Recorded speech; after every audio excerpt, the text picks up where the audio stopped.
Welcome back, dear viewers, to season's broadcast of SRAs. Another season. So far, we're gonna, open the books to another fresh page and start a new story. That story begins, of course, with the first race of the calendar, Indianapolis. Looks like he lines up a move. Oh, this is good tight racing right here. Inside or outside, what's gonna happen? That's turn 7 into the grass. Heavy booping the snoot on the barrier. Oh, side by side. Wow. Oh my god. Oh my god. And we're off and away for SRA.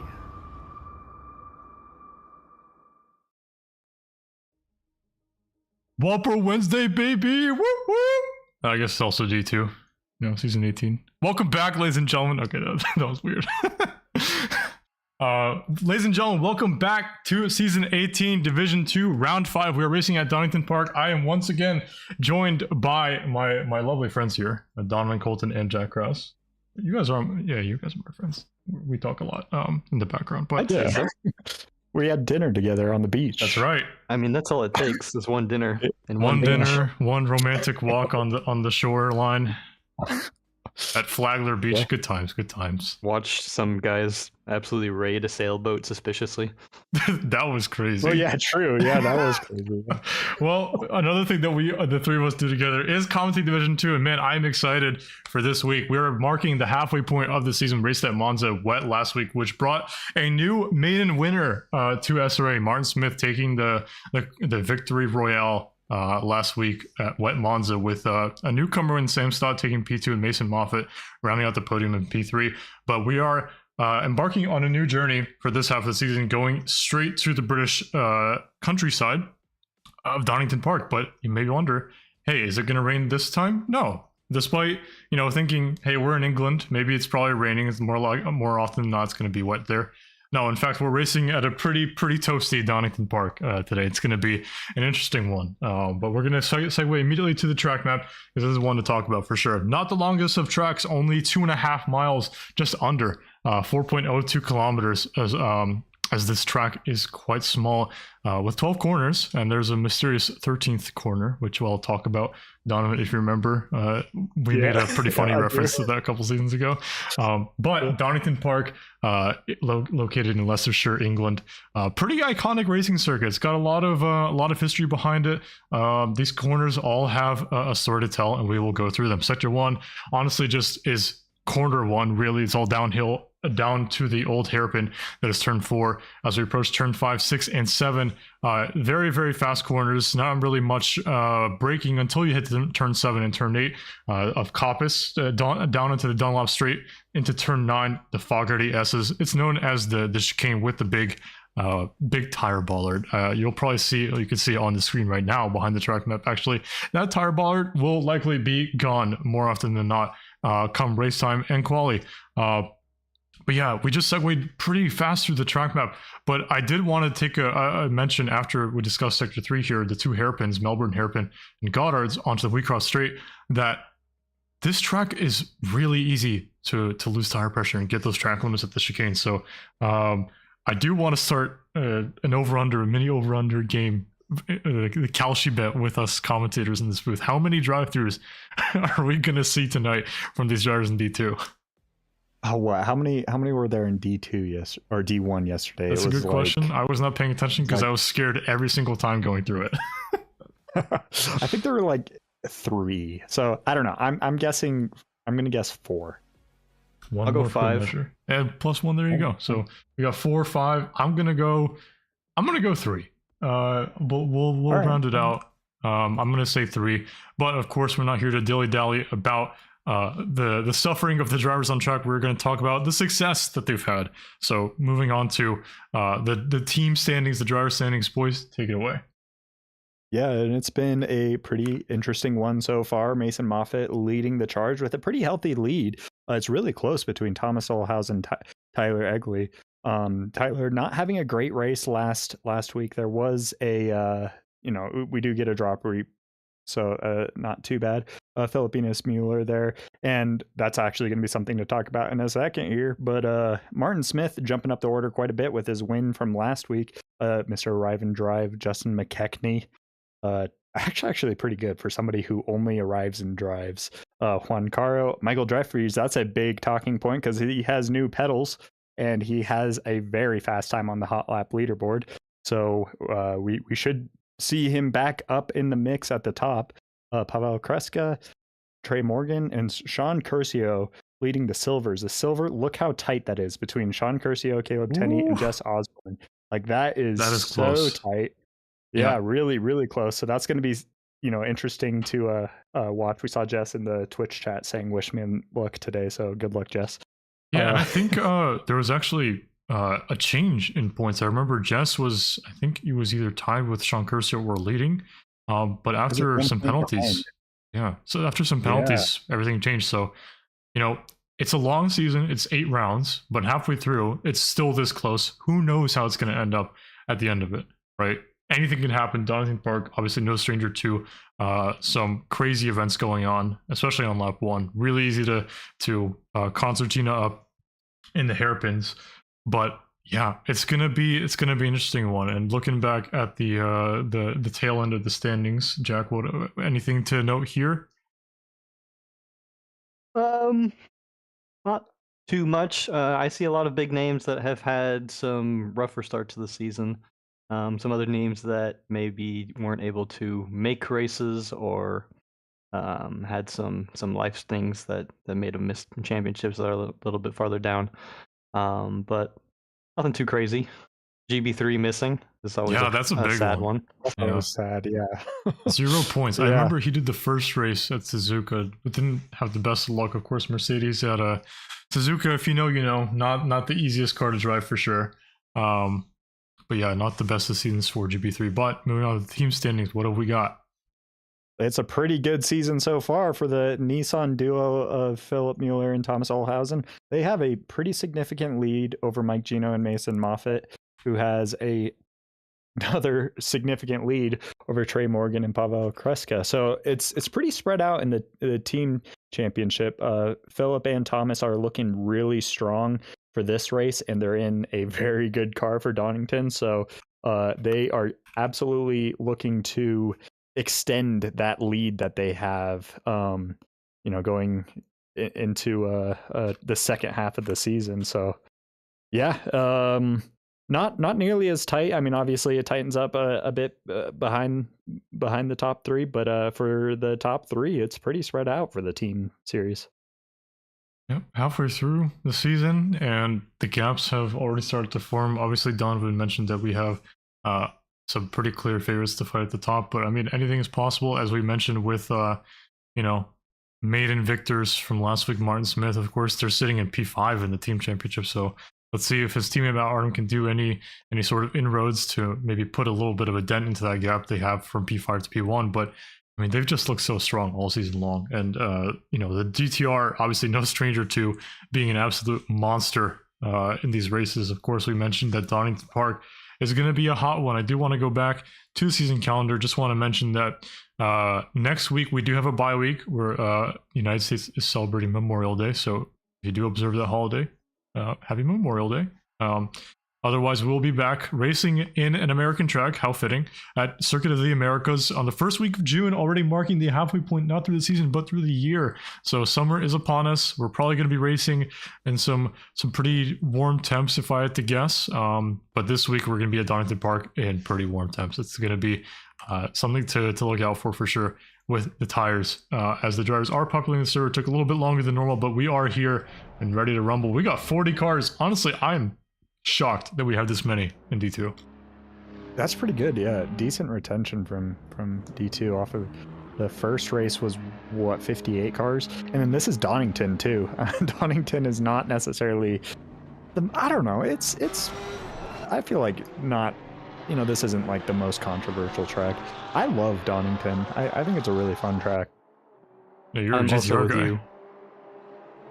Yeah, but I like it in the Lexus too. I mean, the 2 seasons that I raced Donington, they were both in the Lexus. And yeah, so I enjoyed the Lexus here too. Yeah, I'm with Donovan on this one. I really like Donington, and I was sad to miss it this week. No matter what I'm driving, I feel like this track really just eggs you on to push every corner, even when you shouldn't. And going through that chicane, it just feels great to just nail it at full speed. So really like this track. I think it's a fun one and should make for pretty interesting racing. Little bit more difficult to pass, but very easy to lose time. So we might see some gaps ebb and flow, which could be fun to watch. I think another talking point for this race is also going to be strategy. You mentioned that it's extremely difficult to overtake, even if you do slow up a little bit, maybe out of the chicane. It's just so difficult with these hairpins. They seem very, very wide, but as you get to the apex and to the exit, it just kind of closes up, right? So on exit, it's really hard to really get the traction down and make any sort of inroads on any overlap that you might attain through making a possible dive bomb. We're seeing on board right now with Crimson Bat in his token Lamborghini. Cars that are fast this week, I think the 992 has a really good chance of proving itself. We do see in P7, car number 7, Selena Boonster. She's back in D2 and possibly looking to dominate. We didn't really talk about her in the pre-race kind of debrief, but 992 is looking strong this week as per the leaderboard times. Yeah, it should definitely be strong. So yeah, she'll be one to look out for sure. One thing is, I will say, is I was planning on bringing her up, but I hadn't seen her time on the leaderboard this week, so I believed that she wasn't going to be here. So the fact that she is here is very interesting. Where livery? A little bit of a arrive and drive action. What a classic duo. Selena or Jess missing the livery upload. It's funny, I literally synced right before this as well, because Wheezy had asked me to sync the liveries, but of course they were in D1. I wonder if Selena switched up a livery and didn't put it in the collection. Well, I think Selena only had just fixed her livery for D1 the last race she was in D1. So it might also just be switched or not even added to the collection, whatever it was, whatever it's called. Yeah, and speaking of Wheezy and his teammate Zodi, they're in, they're coming down from D1 in a strong car here. So, we haven't, really talked about them either, but they should be ones to look out for as well here. Yeah, I think they're going to be fast. Of course, driving the GTR, not the only GTR team, of course, in D2. Worthy to mention. Of course, we are ticking down to qualifying. 30 seconds to go, not 20 seconds. But it's honestly going to be a toss-up. I think the cars are pretty balanced in terms of qualifying pace, but the GTR really screams to me in the race. I feel like with its superior tire management in the hot races like these, it's really going to come alive in the race. I do want to mention, I want to go back. While we do roll over the track map, at turn 13 that we were talking about, Donovan, it's the if you know Donington well and ACC, there's a plane that likes to fly above every so often, and that's what I like to call the runway of Donington Park. Turn 13, baby, that's what it is. Yeah. Anyway, that's actually why it shows up. No, it's definitely a bug. Yeah, I think it's hilarious though. I got baited. I mean, sometimes as like the race goes and people go off lawn mowing, that could be the elusive turn 13. There's a lot of options for what turn 13 is. It's open to interpretation. I like the runway. That's a fun. Yeah, that's a good addition. one. Yeah, it's a nice little joke, All right, on board right now with Pat Cockcroft, Wham Bam Splitter Cam, as Henry Ramirez in D1 likes to say, going through the old hairpin here. See a lot of these ballers we mentioned, those are going to definitely fall, and this is one of those corners, exit turn 4, it'll be very easy to pick up some pressure loss on your left side tires. And as you go over the curbs, especially through turn 6 here and turn 7 following, also very easy to get pressure loss because you obviously want to shorten the corner as much as possible here, and that means getting onto the curbs. If you know anything about driving these cars, getting onto the curbs, accelerating, maybe even touching the grass even slightly is going to ruin your pressure. So really have to be vigilant about your tire pressures through the race, especially coming second stint. It's going to be tough to keep those tires under a good window. But seeing a couple of ballers already flying, Silver's out on track for qualifying, big train behind turn 7 there. But Pat Cockcroft is leading us away with Tristan Zamora right behind him and Bearded Badass following them. Looks like there's a car leaving some space to some others, but these guys are going to form their gaps. Pat Cockcroft is going to start us here with the first flying lap of D2, setting up the last corner of Goddard's hairpin. And across the line, the BMW banner right here. We're going to start a lap. We're going to be on board with him for a little bit. You guys want to talk about the lap here while I have a drink of water? Yeah, it's an interesting lap. I mean, as we were mentioning, it's a really fun hot lap turn. You got a couple relatively blind turns here. Coming up to the old hairpin's always fun. It is not a hairpin anymore. It's not even a full 90 degrees, which is kind of funny. That's still called the old hairpin. But yeah, and then leading up, this is one of the more spaces where it feels like it shouldn't be, but this is where I always lose the most amount of time. Are these two turns here? Just the slight blind nature of them, can be a little bit tricky. But then we lead up to where there'll be, more passes, where most of the passes will be unless somebody goes lawn mowing into the chicane and into the hairpins. Yeah, chicane is going to be definitely a talking point for the race and even for qualifying as well. A lot of laps could just be ruined by going slightly too narrow on entry, going too wide on exit, going over the curbs a little bit too much. The sausage is going to push you a little bit wide on exit there. But yeah, you talked about turn 6 and turn 7 there. Honestly, it's very easy to overslow there, right? You're approaching the apex very quickly, right? Across the line, the 27.972. Right behind him, Tristan Zamora goes about 4/10 quicker. And then behind them, Bearded Badass right behind Pat Cockcroft on the Delta. So these times are starting to come onto the leaderboard. At the moment, Sean Curcio sitting P2, of course, our silver division leader. Lucas Clenzeris, his teammate, with a 28.0. Sam Stott immediately to the top with a 27.297. Of course, last week's pole sitter at Monza. The Honda performing very, very well in the wet goes wide there. That's going to be a lap invalid for him. So possibly a lap to cool down the tires or at least keep them warm. But the Honda, I feel like we're really going to see how Sam does this week, because I think it struggles a lot more in the hot temps than it does when it's wet. It definitely does, yeah. And he was actually saying, despite being British himself, this is not a track that he is super comfortable at.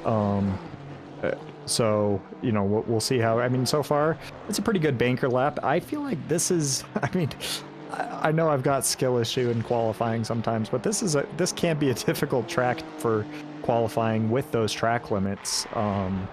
I remember, actually, it made for an incredible race for me, but the qualifying was terrible.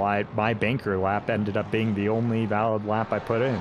So we'll see if that catches anybody out here tonight. Pat Cockcroft going right behind Sam Stott there. Yeah, he just lost out a little bit in the last corner, unfortunately. So he's only 8 thousandths. 8 thousandths. Yeah, that's close. Yeah. Then Sean Curcio, this is kind of shades of yesterday in D1. The top 3 at the end of qualifying were all 5 thousandths between each other. So, everybody's really, really close here. Jess Osborne, the silver contender at the moment, going into provisional pole, 700ths ahead. So it's still, fine margins here. Yeah, and I think I do want to point out that, there's a lot of traction zones, very easy to overslow, but you want to get back on the throttle as soon as you do get off the brakes. I think the front engines have a much easier time here getting that time, so possibly we're across the line into P8, followed right behind a Ford as well, a Bearded Badass. Talking about the front engines being good, but right now it's Porsche, Honda, Porsche, Lexus. So Lexus being the only front engine car of the top 4, top 5 even, with the Porsche right there in P5. But the margins are close. We got some Donington Masters here in Division 2 being, Philip Mueller, a couple of those guys. Coach Jeffries, of course, is back. We got Thomas Olhausen. Of course, can't count out the championship leader, Mason Moffitt, but as well as Selena Boonstra here. Pat Cockcroft goes right ahead of Sam Stott this time. Still Walter's super got a big close. time. Sorry. He's just about to clock in a pretty big time. There you go. Oh, First Giovanoli. 26. Yeah. Wow, out of nowhere. Never talked about him Yeah, so far on the time sheets. Is that a personal best for him? I feel like I haven't really seen him on the leaderboards. Yeah, that. Yes, it is by almost 15 tenths. 15 tenths, A so little over 1.5 15. seconds? That's a lot. 0.15, whatever. You know what I'm saying? Hot That would damn, be- Walter. That would This be guy's sandbagging. crazy. 1500, This guy's fast. 15,000, 15 tenths, 15 milli tenths. I don't know. Just say 1.5 cents, Jack. Don't have to overcomplicate it. Yeah, a lot of drivers 15 are improving, measurements. though. A lot of drivers are improving. We're on board right now with Bearded Badass as well. Pat Cockcroft right ahead of him on the road, nearing the Goddard's hairpin. Up on his time, it's going to be close. He does go a little bit wide, does gain back a little bit of time on exits. It's going to be still super close margins. Pat just cannot get to that top spot in the silver qualifying. It's just always occupied by someone who is a couple thousands, couple hundreds faster than him. Oh, car spun out. This is his teammate. And the Roxy livery right ahead spun out, goes off not in a track. good spot. Oh, yeah, yeah. a little bit tricky there with the two teammates. Let's go on board with. Oh, we had DJ Watson, Curtis Lee, both in silver now. They used to be gold drivers, so let's see if the tactical demotion works a charm this week. both of them are very fast drivers. Obviously, scored a lot of points in D3 last season. They've had a bit of a rough season so far, and both of them I didn't think showed up last week. We had so few Lexuses at Monza, which is kind of crazy, to So be sad. honest. Yeah, it is sad. But we've got all of the Lexuses, I think, that missed out last week because Ian Byron was also, he's going to be, doing his qualifying in a couple minutes here. Oh, no! Yep. And that's the spot. That's hard to manage with the track limits, in my opinion. His teammate got it, though. Yeah. His teammate does got it. Right ahead of him on the leaderboard right now is Tristan Zamora up 2 tenths as well. Lucas Clanzeros up 3.5 tenths.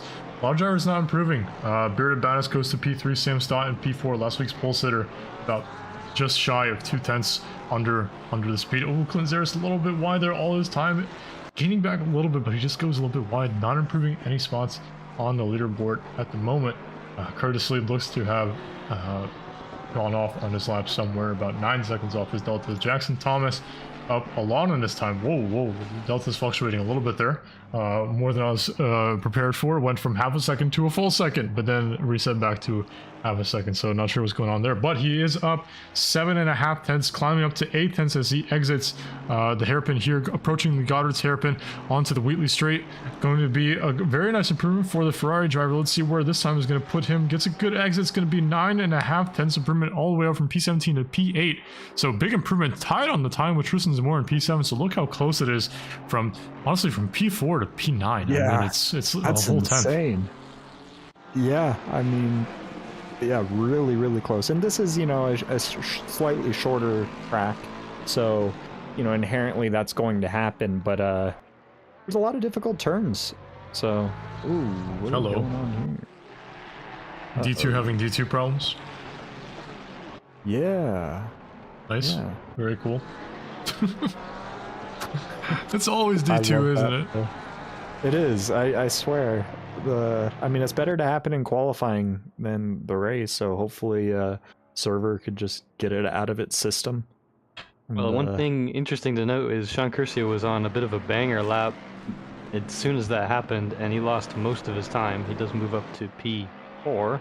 He used P5 and switched with Stott, but perhaps that little server blip kind of ruined his lap. Yeah, that's rough. Well, after that server blip, I don't know if you guys saw, but there were like 4 or 5 yellows like throughout that just I did popped see up. there were a number of cars off the track. What the heck? Yeah, Related. yeah. I don't know if it was just the server, showing false yellows, but there actually seemed to be cars off the track. So, yeah, I think it caused a bit of an issue for these drivers. One more corner for Pottsweaver to negotiate as he puts the power down in the Ford Mustang Coyote V8 from P13 to P12. Give yourself a pat in the back. That's one more place improving upon from P13 to P12 ahead of DJ Watts. Roger Rodriguez having a bit of a nightmare there on exit with the Mercedes torque just being a little bit too much for him. But drivers are done from silver. Going on to the golds now, and this is where the storylines really begin to take shape.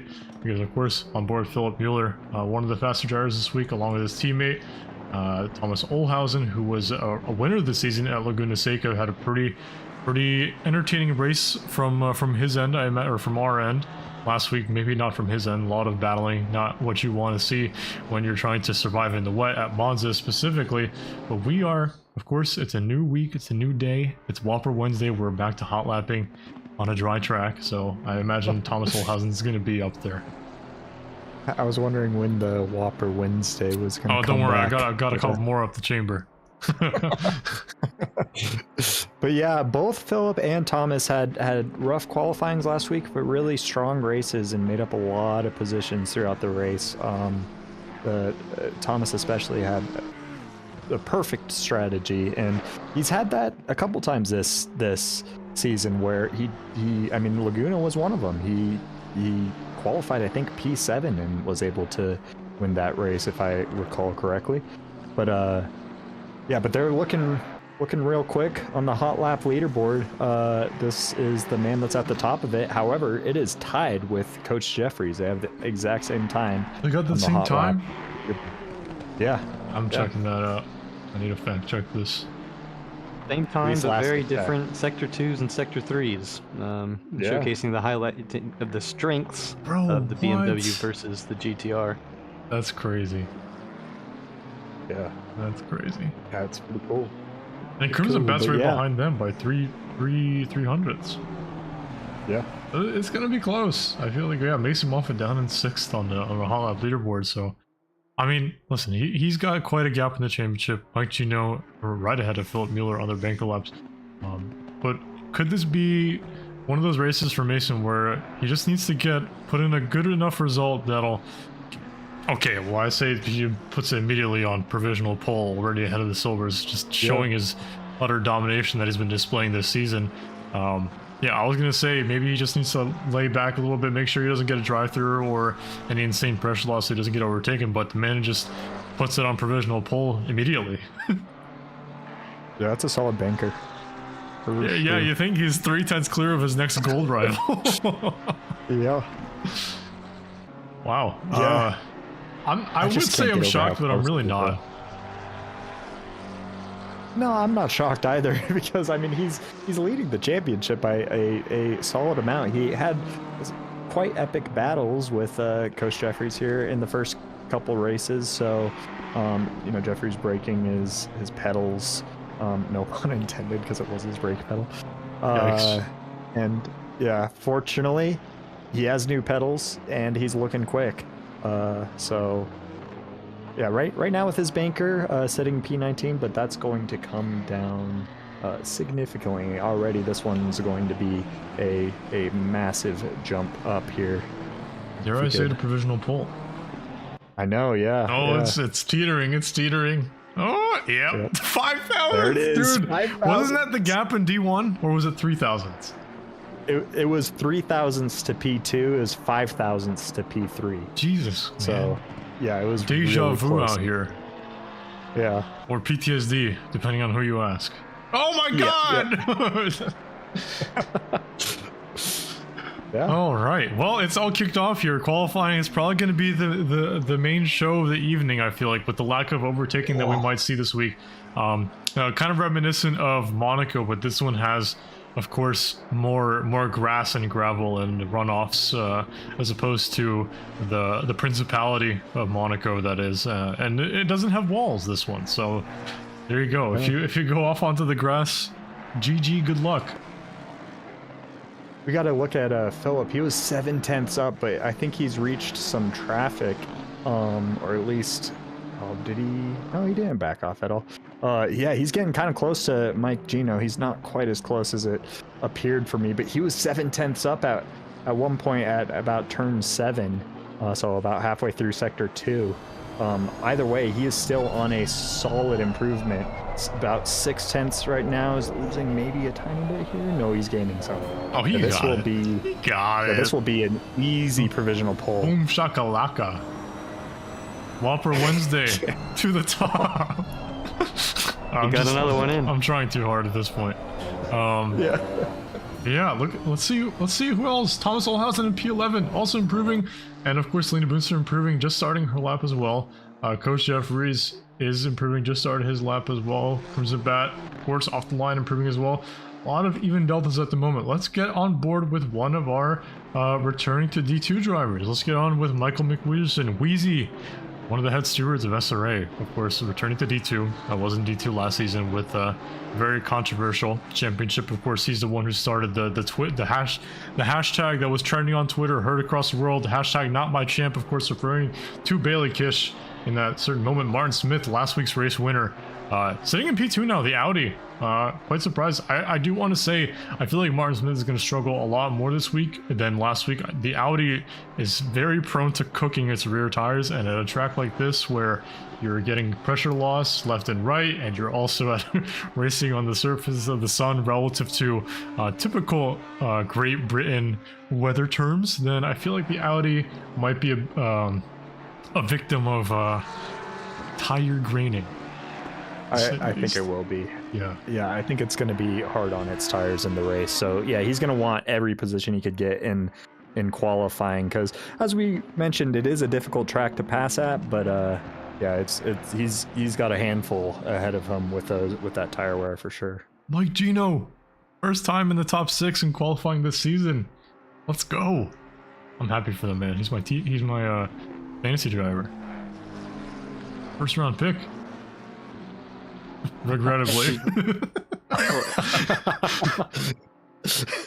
Alright, let's if we look at his teammate, we were talking about Mason's main banker lap. He has not improved that banker lap much since. Dude. So he's fallen all the way down to P6 now. Not the best for Mason Moffat, but of course, maybe this is a damage control kind of situation. Michael McWeederson sitting in P10, another GTR on board with right now, about 2/10 up on their lap. Thomas Olhausen going around the final corner here. Let's see if he can get any sort of time improvement on exit. Loses some time on entry.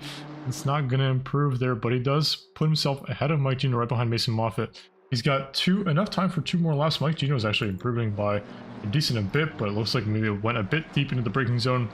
Loses some time there. But of course, one more braking zone to go. Let's see if he can get some time back here. Oh, a little bit wide for Mike there, and it's not going to be any sort of improvement. Maybe by 1,000th or 2, but it's not. But yeah, a lot of drivers not improving, starting their final laps as they go across the line. One final time right now. Philip Mueller sitting up on the top step, but Crimson Bat probably the closest challenger at this point in time. Of course, Michael Jeffries sitting in P2, Martin Smith right behind him, but Crimson Bat is on a good lap here. It's a lot of time in the last corner, but it falls away. Maybe taking the corner a little bit too tightly. He's going to be punching himself there, but he does put the car in P2, so he is on the front row. Trey Morgan as well in P5. Pretty good qualifying for him. Tyler Egley jumps into P9 at the moment. Time is ticking down. A lot more drivers still needing to improve. Selena Boonster is actually in the pit lane, so no improvement for her. Let's see. Let's get on board with Zodi Fade. Struggling, it seems, sitting in P24 with his teammate in P11, so not the best of showing for Zodi Fade in P25 with a return to D2 this time around. Mike Gino, big improvements here. Thomas Olhausen was also improving by a huge margin, but he's invalid. So Mike Gino, he's got to just keep it together for this one chicane. He's going to be looking at the Delta thinking, man, I got a chance at this. Goes a little bit cautious into the chicane, and he knows it, but he's valid, and that's all that matters at this point. Couple more braking zones for the Albanian driver here. He's got to get it across, get it turned, get it on the power, and the McLaren loses some time there as well. Maybe deep on the braking zone, looking at the Delta a little bit too much, and the time ticks down to 0. drivers are going to be finishing their last one more corner to go for Gino. We saw that he went a little bit wide there. Does improve by a 10th. It's going to put him past his teammate, I think, with this lap. There you go, into P6 for Mike Gino there. A couple drivers also improving. Crimson Bat and the hairpin loses some time on exit. Oh, he gets a little bit more back. Michael Jeffries coming across the line in P3, so Philip Mueller sitting in the pits like Sebastian Vettel, looking at the TV screen, just waiting for the rest of the drivers, just waiting to cross the line. But Crimson Bat improving. Oh, not enough for Lamborghini. So that's going to be possibly a provisional front row start for him as well. First time since, I believe, Suzuka. But don't count out Martin Smith yet or Thomas Olhausen. Of course, they had one more lap on the board for the timing before it counted down to 0. And it looks like Martin Smith did the same thing that Mike and Crimson Bat did. Just a little bit deep on the brakes there. And the delta that they had just went away. So there you go. That's going to be it for Martin Smith's qualifying. But Thomas Olhausen improving. Looks like he kept it nice and tidy there. I know I'm talking a lot for you guys, but we're just ticking down a little bit more. Couple more drivers across the line here. If he can get this across the line, it's going to be a big improvement for Thomas Olhausen. Keeps it tight in the GTR on the power, nice and early. Big improvement. It's going to put him. Let's see where it's going to be. P3 right behind Crimson Bat next to the coach. Big clutch improvement for Thomas Olhausen. There you go. That's qualifying wrapped up. It's going to be teammates in 1 and 3, and Crimson Bat separates them on the front row. Ladies and gentlemen, we are in for a amazing story for the race, but before we do that, I'm going to segue quickly to a sponsored message. A huge thank you to our SRA sponsors and title sponsors for supporting us here at SRA, as well as support from Documise, a modern business solution for product management. Go to documise.com to learn more today. And support from Retro Saga, a North American-based gaming company that provides accessories for your favourite classic systems, including Nintendo, Sega, PlayStation, and much more. Enhance your retro gaming experience today at retrosaga.ca. And a big thank you to our affiliates, Track Racer. Experience redefined gaming with Track Racer's high-quality sim rigs and accessories. Use code SRATE at checkout to support us. Armamentario, a toolbox for ACC that will enhance your chance to win. Enjoy a fully customizable and enhanced HUD to change the way you experience ACC. AT 3D Sim Shop. Upgrade your sim racing experience today with premium 3D printed accessories featuring precision crafted magnetic shifters, sleek cable management solutions, versatile stream deck mounts, and immersive dashboard displays. Their innovative designs enhance performance and style, elevate every lap with top-tier quality and craftsmanship at at3d.net. Go Setups, premium esports setups for everybody. Use our affiliate link on our Discord and take your drive to the next level. Castle and Cauldron, a home-based crafting business specializing in handmade Harry Potter, Fantastic Beasts and Fairy World collectibles. Magic wands, potions, mini dioramas, wall decor, costumery, cosplay, and much more. Castle and Cauldron is where crafting meets the magical. Visit facebook.com/Castle Cauldron. And from KP Concepts, your source for custom automotive renderings, graphic design, and printing. We spend countless hours making you look all good for the spectacle. Check out kpconcepts.com for more. And a new SRA sponsor, Echoes of Nox. Explore an abandoned space station as you uncover the secrets of why you were left behind. Fight with 3 AI factions and reclaim the station. Wishlist Echoes of Nox on Steam today, releasing in Q2 of 2026. We are off. We just saw Philip Mueller going off his grid slot there, doing a little bit of a burnout. I like this new camera angle I come up with here. Just letting the drivers, go past the camera. It's like we're getting ready for a drag start, right? And we're just in the middle. The flag lady. Yeah, we're the flag lady. Getting absolutely munched by some cars. Yeah, for real. Yeah, that Aston just a square on, but it is what it is. Whoa. We were just beaten by Rexy there. No. Oh, we saw Lord Farquaad there as well. All right, let's run through the starting grid. Philip Mueller starting on pole position. for the first time this season. So there you go. Intra-teammate rivalry, 1-0 with Thomas Olhausen and Philip Mueller, of course, taking the edge on that one. But Thomas Olhausen sitting in P3 right behind them. Crimson Bat in the Lamborghini. Let's see if he can get some redemption for that front row start that he got at Suzuka. Just didn't pan out the way that he wanted to.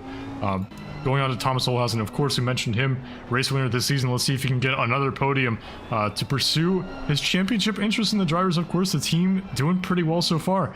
The return of the indomitable Michael Jeffries, 2 P2s on the season. Let's see if he can get another P2 or possibly, well, a P1. Ooh. Martin Smith and P5 with Mike Gino right behind him. And P6, pretty good qualifying for him. Of course, qualifying ahead of his teammate Mason Moffitt, who's in P8, but behind of him, Trey Morgan in P7. Strong showing for him. Mason Moffitt, of course, mentioned P8. Let's see if he can recover from there. Tyler Egley in P9. Juan Caro in P10. Didn't see too much of him in qualifying, but puts it in the top 10. Good start for him. First silver pole for Valtteri Giovignoli. Strong qualifying from him. Michael Mukhuisen right behind them. Pat Cockcroft pretty strong from him in P13. We got Wilder Vargas in 14th and Selena Boonster returning in P15 for Division 2 this time around. Peter Bass in 16th. We got Sean Curcio leading the Silver Championship in P17. Sam Stott, not the qualifying he wanted, but let's see if he can get a nice strategy going, get himself in the top 10 to get some good points in P18. Ian Byron in P19. We got Curtis Lee. Back-to-back losses in P19 and 20. We got Tristan Zamora in P21. We got Jackson Thomas in P22. Looked to be pretty strong qualifying, but just fell away in the last couple of corners. Jess Osborne, of course, up there in the Silver Championship as well, with Nico Suave right behind him in P24. The two teammates of Draft House in P24 and 25. We got Zodi Fate in 26. Keel Tenning 27th. Clenzeris in 28. Kreska in 29th, Farrer in 30th, G. Watson 31st, Dylan Bonsall in 32nd, we got Anthony Moreira in 33rd, Steve Foster in 34th, Rodriguez in P35, Tony Zygmunt in 36th, we got P37, Ramon Lorenzo, Sean Williams, Travis Fletcher, Shane Lewis, and Travis Fletcher. Let's go to the front of the grid because we're about to go green. That was very close, but the drivers are lining up side by side. Crimson Bat is ahead of him, very oddly, but Philip Mueller is going to have the inside. A little bit of a kerfuffle there in the back between Thomas Olhausen, Martin Smith, and Trey Morgan. Philip Mueller is going to take the lead. Thomas Olhausen side by side with the coach. They're sliding in to their starting positions. Oh, Trey Morgan's off. Trey Morgan's off the road. There's a couple of cars that came together. Both Trey Morgan and Martin Smith come together at the start. Not what you want, but that's going to promote Mason Moffitt and Mike Gino, a couple of positions. Mike Gino actually lost a few spots. That's going to invite Juan Caro to take a few spots there, possibly for the taking, but there's a yellow flag in the back. I wonder if that's just going to be Martin Smith rejoining. Trey Morgan, of course, not having the best of race starts. Again, you gotta feel for the guys. Had 2 back-to-back weeks of straight suffering. So let's see if he could just stay in it for the race. I know Dan Crane is not happy seeing him in the chat. Couple of spots for Pat Cockcroft. Valtteri Giovignoli promotes himself into the top 10 as well. What a chaotic and hectic start. Yeah, I think yeah, Dan mentioned in the chat, just let Trey and Martin make it through early cleanly, and that is unfortunately not what happened. But yeah, nightmare there for both drivers. This is definitely a track that things can happen as things are happening right now. That was our silver leader, Giovignoli there, I think. It was. He's just dropping down the stands. We're trying to catch him. There you go. Here he is. Let's see what happened. Looks like maybe just a dive bomb from Sam Stott. That is a huge dive bomb from what, like 4 cars back? That is not what you want to see.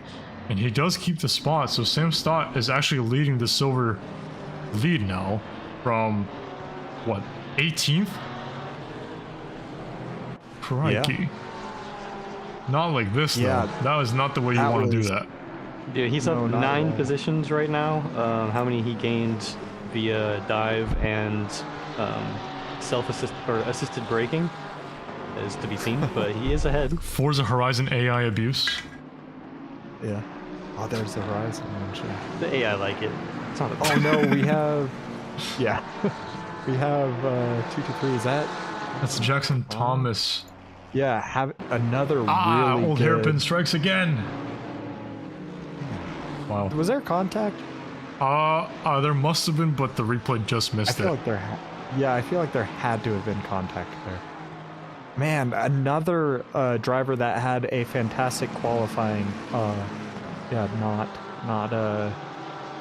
getting the best of luck for this race start. At the top though, it's pretty much how we started for the top, I guess, 4 drivers. Tyler Egley getting a few positions, which is pretty big. You know, he's our second place championship, or in the championship, and he, you know, is going to be wanting to get everything he can to close up towards the man who's in front of him, Mason Moffitt. Courteously into the pits. That camera not doing us any help, any favors there. Trying to see who's in the pit lane. No, we did not see Trey Morgan go off, unfortunately, but maybe if I can work my magic, remember Donovan, we tried to get the replay from Imola lap 1 by doing some mental math. Let me see, while we have a little bit of time on our hands, if I can go back 4 minutes. Let's go. I was watching it as you do the mental math. Trey did have a little bit of wiggle and contact with Martin Smith, and then they decided to part ways in opposite directions after turn 1. Let's see if this works. That's what I got. Oh, too far back. Nope. Or not far No, enough. that's not far enough. Yeah, not far enough. Yeah. Oh my god. All right, bear with us. We're gonna make it. It was worth a shot. It was worth a shot. That's okay. But yeah, we'll try yeah. again. See, at this point in time, though, nothing really is happening. Pat Cocker side by side, though, with Michael McLeodson. He does have the inside, and Selena Boonster is right there, maybe to pick up any sort of positions that may be lost from this little battle. Of course, the inside is just so superior. Oh no! And it went from bad to, or good to bad for Selena Boonster, of course, fighting for a position and now losing out. Just having to check up behind the GTR. Not or too close for Selena Boonster there. Oh man, Sean, I'm not doing that because it removes the immersion. Also, Yeah, we can't. I'm a silly guy, and I don't know why, but I computed a minute as 40 seconds instead of 60. Very quick minute. Yeah, Somebody's been spraying I've got a up migraine. there. Okay, it's not good. But let me fix that at the end of this lap at least. How about that? Good, we good. Cool. One quick shout out is to Mason. He is currently sitting in P5. That is 3 positions up from his questionable qualifying, and he's right with the front 3, as we see Philip Mueller opening up a little bit of a gap, about 1.5 seconds. I did it. The train here, as we look. Is my memory going to serve me correct? I think you'll be. Yeah, he went a little deep into turn 1, got a little sideways on the AstroTurf, and oh man, that is such a bummer. Yeah, so Martin Smith just, you know, just could not do anything, you know, differently there. So yeah, unfortunate for sure. Indeed, Trey Morgan actually into the pits. So maybe an undercut for the BMW guy here. Might be a long second stint, I think. You know, pitting with only 4 laps in, it's gonna be tough on these tires. BMW, of course, actually having the most narrow tires of any GT3 in the sim, and let me tell you what that does. That heat gets pretty annoying pretty fast, especially on a track like this where you're prone to tire pressure. You're gonna have to overpressure those tires. It's not gonna be great. You might want to do a little bit of a replay on. Oh my goodness, who was that? Clenzeris? It was one of the Lexuses. I think it was Clenzeris. He had a very heart and mouth moment that I caught. I went back 340 seconds instead of 30. God. Oh. Oh, look. You can see Giovinazzi there. Anyway. Yeah. Yeah, not my best host showing today. I apologize for that. It's okay. Well, sorry, Lucas. forgive you. My heart goes out to you, bud. Oh, he's still... Damn, that sucks. Yeah, that's a really big bummer. Yep, I mean, Donington Park's gonna Donington Park. Trains here, there, everywhere. I'm telling you, it's just the way that it goes here. Sam Stott having the purple lap, of course, right behind Juan Caro, looking to, I don't want to say push his way through the grid, but because that may be a little bit controversial from a commentary standpoint. But he looks pretty fast. Maybe he's gonna just get the car where he needs to be. Really, the Honda, of course, he is fast in the Honda. The car is fast when under the right hands, but at the same time, this is a race, it's not a sprint, not a marathon, as Lewis Hamilton once said. So, of course, we got 52 minutes left. Might be difficult for the Honda as we get further and further into the stints, each the first and the second stint, as the tires do fall away on that car pretty fast, as we mentioned with the BMW as well. But I think, honestly, most cars are going to be struggling a lot. And look, he's already sliding, trying to close up to Juan Carlo there as much as possible there. But it's just not easy around a track like this. Especially in the Honda, I feel like that is going to be a tough car to make a pass in. Unlike this car, going side by side, yeah, no, it's not going to happen. Wheezy thinks better of it. Oh, no, but he's a seasoned veteran, this guy. He's a two-time champion. And like two-time champions do, base his opponent into a defensive move, and he just gets a spot. And there's a car. Sam Stott is spun around. Let's go back, and I did make sure that we are on the right timing now. So let's see what happened here. Maybe just, again, perhaps forcing the issue here for Sam Stott. Going to the chicane. Let's see what happened as he's trying to close up to Juan Carlo. It looks like Juan Carlo doesn't get the best exit. Maybe getting a little bit too antsy. The replay ticks down a little bit. Oh, it looks like late on the brakes. Yeah, just late on the brake. Nice job, replay. Whatever. Spoke too soon. Yeah. Not great, same though. positions for him and Juan Carlo, though, so you know, it hasn't changed too much, just a little bit of extra damage, I'm sure, on both of those cars. Battle of the 296s ensuing here with Steve Foster and Pablo Ferrer. Both these drivers are up quite a bit of spots. Pablo Ferrer up 7 positions, Steve Foster up 10. So sometimes it doesn't matter in qualifying. You just know that maybe something's going to happen in the race and you just get your spots like that. So there you go. But talking about speed traps as well, while we're looking at the plus minuses for positions. Speed traps, who is surprised? We got the Nissan topping the speeding charts at 240 kilometers an hour. The only car that's close, really, is just the BMW and the Slipstream, honestly, and other GTRs. So who would have thought?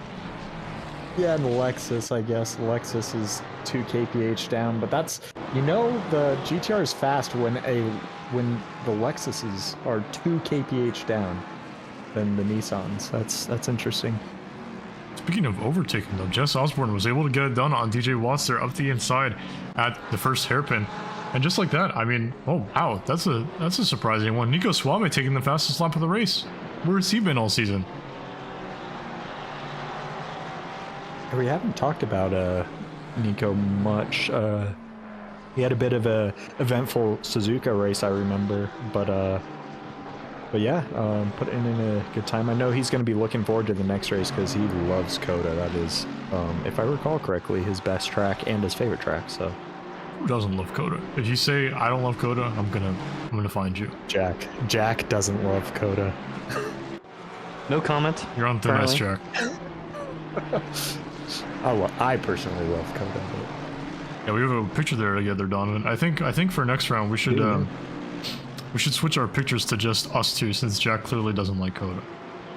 Yeah, I mean, technically the pictures that we do have is still at Coda. No, what's it? The one in front of the Coda Tower? Yeah, well, the ones that we have are the one with the rest of the OBDA boys.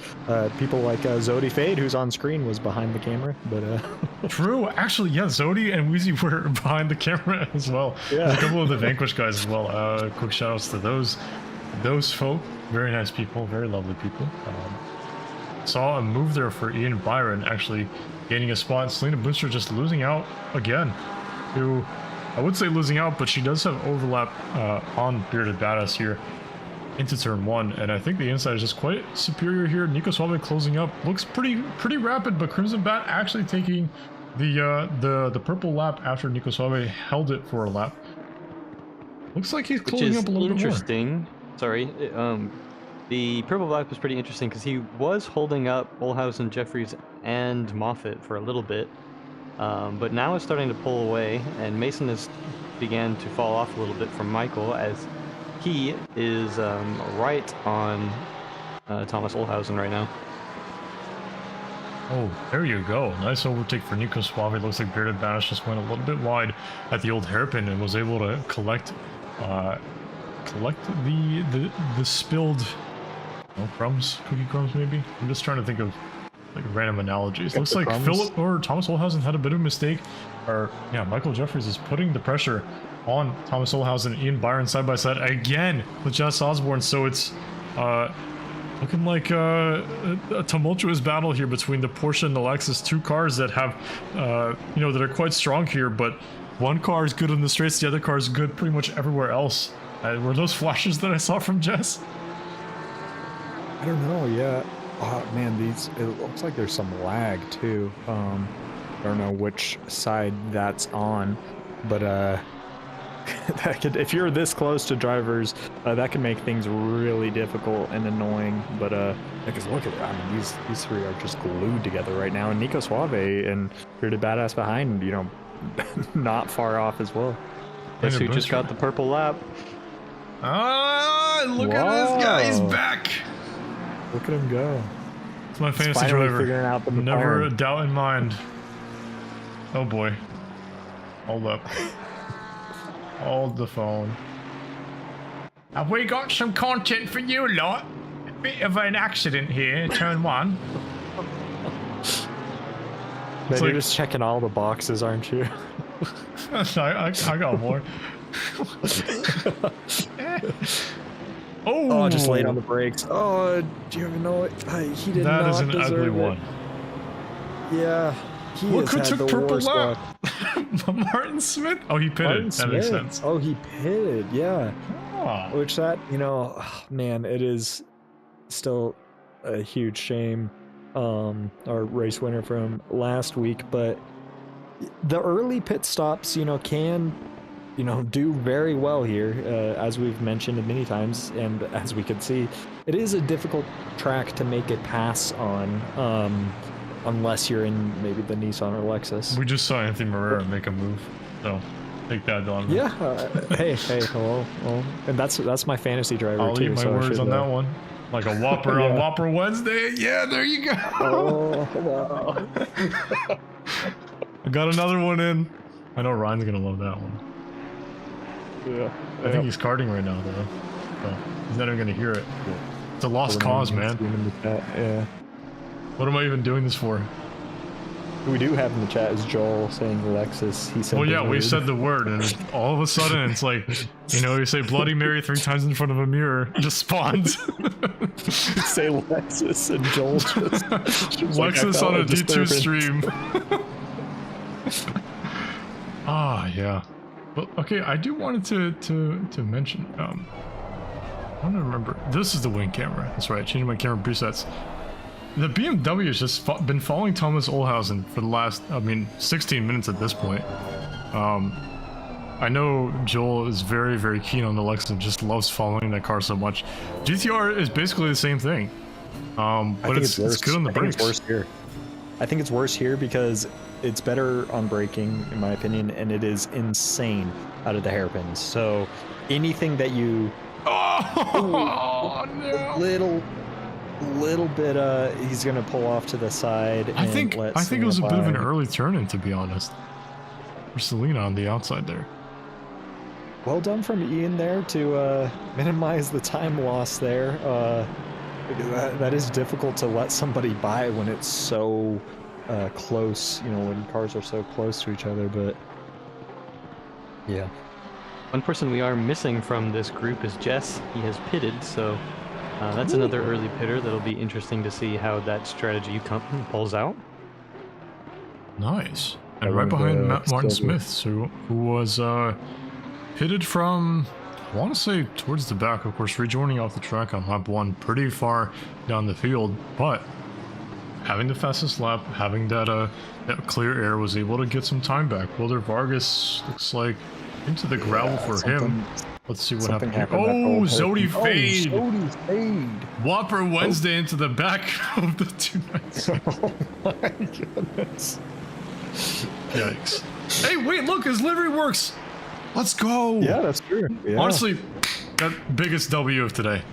I'm happy with that. Yeah. But I guess with one livery working, we have Selena's not working. Yeah, that's There must always be one. right? There's gotta be somebody. Gotta be Yeah. somebody. Bearded Badass gets past Nico Suave though, so there you go. I do want to see what happened on that one. There's a lot of stuff going on here, but I mean, Donington, yeah, it's just, I think, goes a little bit wide on the chicane, able to get the car settled, but Bearded Bandits just immediately going to the inside, was able to occupy the space just in time before Nico was able to get back on the loud pedal of that Coyote V8. Oh, barely, almost getting nicked there by Caleb Tenney in the Aston. Very close for comfort.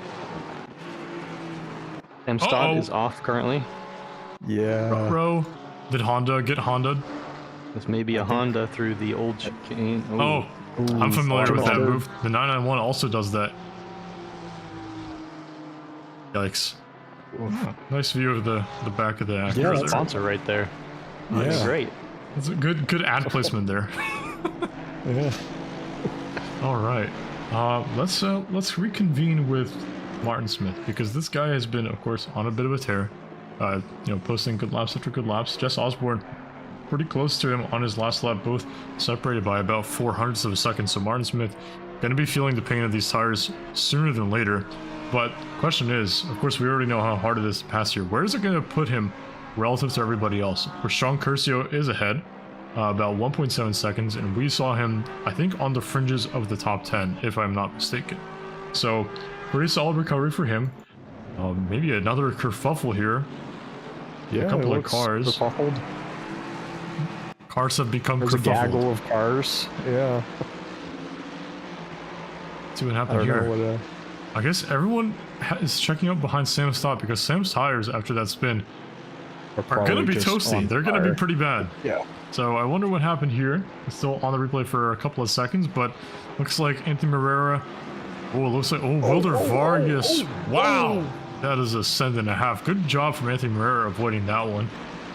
That was very close for comfort. But the top four, going back to this fight, it's not really much of a fight. It's more just like a Mexican standoff at this point. It's Yeah, they're just all holding position. I mean, notably, Crimson Bat has closed down almost a second on Philip Mueller, but it's mostly just staying pretty stagnant up there.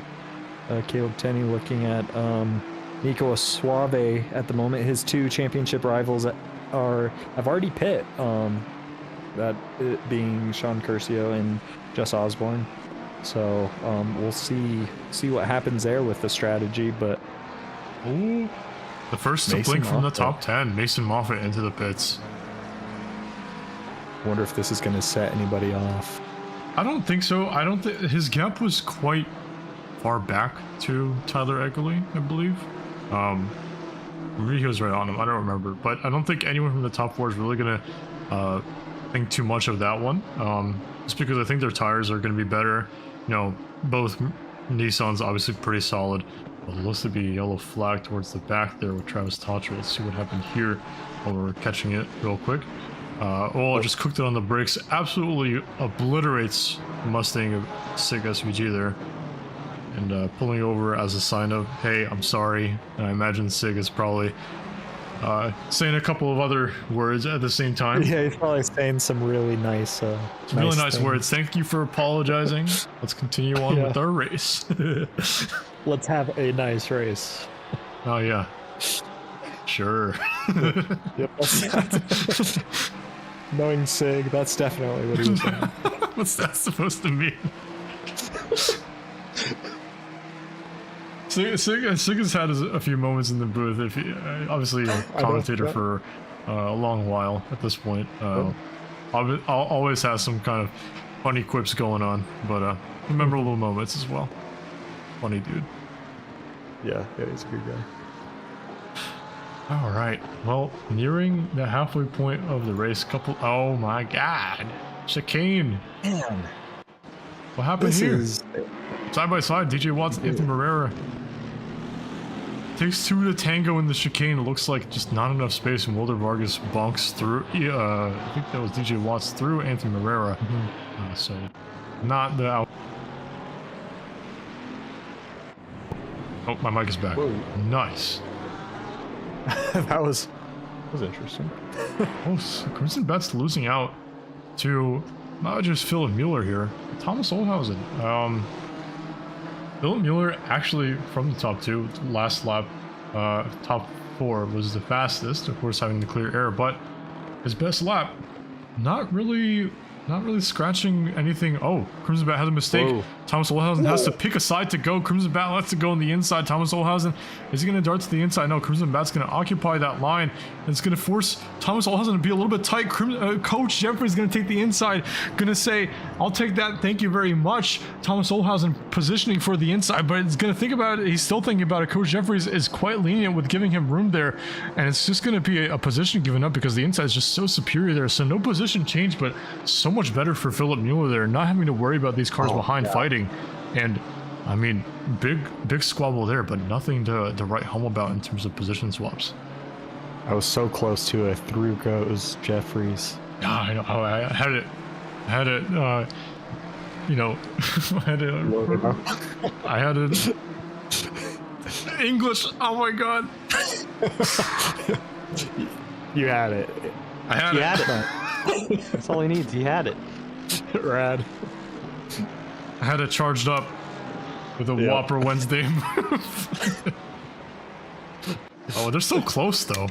Maybe this is the time really to pit for Coach Jeffries. If he feels like he can't get by, I feel like this is the time to do it. Of course, we also It might know also Mason be the Moffat time did pit a bit for earlier. Thomas Olhausen. Yeah, He's- yeah, because It seems like he's getting caught up behind Crimson Bat a little bit. We did see him sticking with Philip Mueller. Oh, Ooh, side by side. Outside's going to be difficult here. yeah, as we saw from the last lap, but he's if he gonna have holds the it? inside. Yeah, if he. yeah, I would move holds over it, to the but she inside if doesn't I get was the Thomas. drive. Oh, it's not even close though. Oh, he sends it! Oh, oh my god. Very Coach, you gotta impressive pit, dude. You gotta anyway. pit. Oh, come on. You gotta pit, man. Neither of them pit. That is interesting. You gotta That is- pit. Yeah, if I was either of them, I would have wanted to pit just Yeah, we're because just as losing Jack, so much time. yeah, as Jack mentioned, he Thomas did have pace over Crimson Bat, and and right now with their battling, I would do anything in my power to avoid this battling right now. Yeah, Donington yeah, and Park. looking at the last laps, with that battling, Thomas Olhausen sitting at a 28.8, Michael Jeffries at 29.0. A man that was only about a second, maybe 2 seconds behind these two when he pit, Mason Moffat, last lap, 27.9. So he gained a whole second on these two. So they may both lose out to the mystery car behind. Tyler Egley comes into the pits, which he was not too far behind Moffat, was he? Oh, I don't ahead. remember. Yeah, there. Mason's Wow. ahead now. Yeah. Yeah, so they're really close on track, but Mason's gonna have, slightly more tired tires by the end of this, but which could come Slightly into play more tires. into the race. Yeah. Crimson Bat and Thomas Olhausen both in, Wow, wait. What? as well as Philip Mueller, actually. I missed that. He came in front of them as well. Pit. I feel like he had the most leniency out of anybody. But He definitely did. He definitely did. Yeah, I'm curious why Thomas at the same time. I mean, I don't know. I'm not going to think about it too hard, actually. Perhaps he cares more about Coach than he does about Crimson. He'd rather take the P3 rather than the P2. I I don't know. mean, it makes I mean, sense. To be honest, I mean, for their championship, him and Phillips' team championship, that makes sense. I mean, the extra 8 points that you get in P2. Sorry, Donovan. They are inside of each other, Crimson Bat and Thomas Olhausen. Whoa! Oh. Man. They were inside of each other. That's crazy. Yeah, that I swear that I remember a super notable similar instance that happened a while ago. I want to say it was D1 for the lead of the race in season 11. I don't remember what division for sure, but yeah, that is definitely always interesting. Coach is not in. Is he aware of the gap that Mason has behind the Thomas Olhausen? Is the question. So Mason Moffitt, of course, not racing Dylan Bonsall right now, but Dylan Bonsall has not pit, so he does have every right to keep his position. But in proper racing etiquette, you are not racing this car. Probably best to leave them alone. But maybe this will be the catalyst. Oh, we have a fight ahead. Crimson Bat obviously being ahead of Thomas Olhausen, but they were side by side going into the hairpin. Again, this is all helping Coach Jeffries and Mason Moffitt at the same time, trying to close up on this battle for effectively what is P2. Great defending from Crimson Bat for both those hairpins, just parking it on the apex just enough to prevent Thomas Olhausen from giving that over under and getting using that really strong GTR pole that it's got. However, the Lamborghini is no slouch out of the hairpins either. I am surprised Mason was not as close to Thomas Olhausen when Thomas came out as he is. I really thought he would be closer, but he sits currently 2.5 seconds off of Thomas with now considerably worse tires. Yeah, it didn't really look like he was really getting too many inroads on the fresh tires. I don't even think he improved on his best lap from the first stint with the fresh tires, which is, I mean, good, really tells you a lot of how this race is going for some people.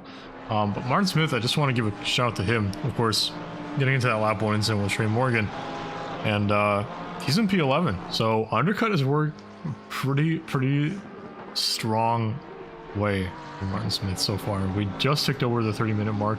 Michael McWilliamson into the pits. Dylan Mueller still holding the lead, about 2.5 seconds clear of Crimson Bat right behind them. Of course, Walter Giugnioli separating the two as a blue flag, and Philip just sets his fastest lap of the race with a 27.5. So there you go. New tires coming alive, and Mason Moffitt, just as I said, sets his best laps of the session. So now I feel like he thinks he's unleashed. He sees the car's forward position, thinks, okay, I'm free to push. The adrenaline is back in my bloodstream. I've had a Whopper on Whopper Wednesday. I'm ready to go. I'll give you that one. Yeah, I will too.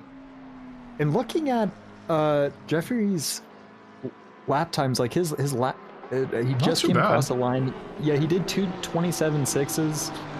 So honestly, it's not bad. He's running about the same pace. In fact, about a 10th faster than Crimson Bat and Thomas Olhausen did last lap. So it's actually, it's risky in my opinion, but he's actually kind of making it work for now. It's tough to say because Mason is now improving, so that gap is going to come down as Thomas does have to follow Crimson Bat. Mason does have temporarily clean air for the time being, but you also have to consider Donington Park pit lane. The pit entry, of course, is slightly weird. It's a very quick braking zone that just approaches you out of nowhere, but also the pit lane itself, extremely bumpy. It's super easy to just miss your pit box if you haven't practiced it, and of course, we know Coach, very consistent driver, but it can even catch out the best of us. So looking at the pit stop times, we see, I mean, there you go. We're on board right now with Michael McWilliamson and Sean Curcio ahead of him. Both those guys had slower pit stops than the cars around them. So again, it's not easy here. Speaking of the pit lane, most people are at 55 and 56 seconds. And since Coach is in a wonderful position, I can tell you that he is exactly 55 seconds ahead of Thomas Olhausen. So it is very close. All right, we're going to stay on board with him. See, there's a yellow flag on exit of turn 6. It looks like, I'm not sure if that was assisted or not. Let's see if he's straight up, though. Looks like a decent stop for the coach himself, which we're now going to bring our attention to. the battle that was ensuing for the first half of the race. Looks like Crimson Bat had a bit of a poor hairpin. It's going to invite Thomas Olhausen to possibly have a little bit of overlap, trying to go do an over-under. It's not going to work, though. There's not much grip, especially if you break that late on the outside of that hairpin there. All the rubber is on the inside of the corner. And all this fighting, all this defending is going to do one thing and one thing only. Bring the coach back into the contention. He is moving. Where is it going to put him? Philip Mueller goes past. We all obviously saw that coming. Look how close it's going to be on pit exit. Is Coach Jeffries going to pull a mastermind of a strategy? The overcut works at Donington Park for Michael Jeffries, back in his coveted P2 spot where he has been in every single race this season that he's participated in. Wow. That's really impressive. That was really, really impressive. Goosebumps. Yeah, good stuff. I mean, that was the perfect pit stop. I mean, he's the only one that got a 54-second time in pit. Oh. Everyone else got 55, 56. And then, you know, on the slower end, 58. So yeah, 54 seconds for, I mean, that's about as spot on as you could be. No, I'm not is the difference between coming out in P2 and coming out in P4 is that 1 second. Yeah.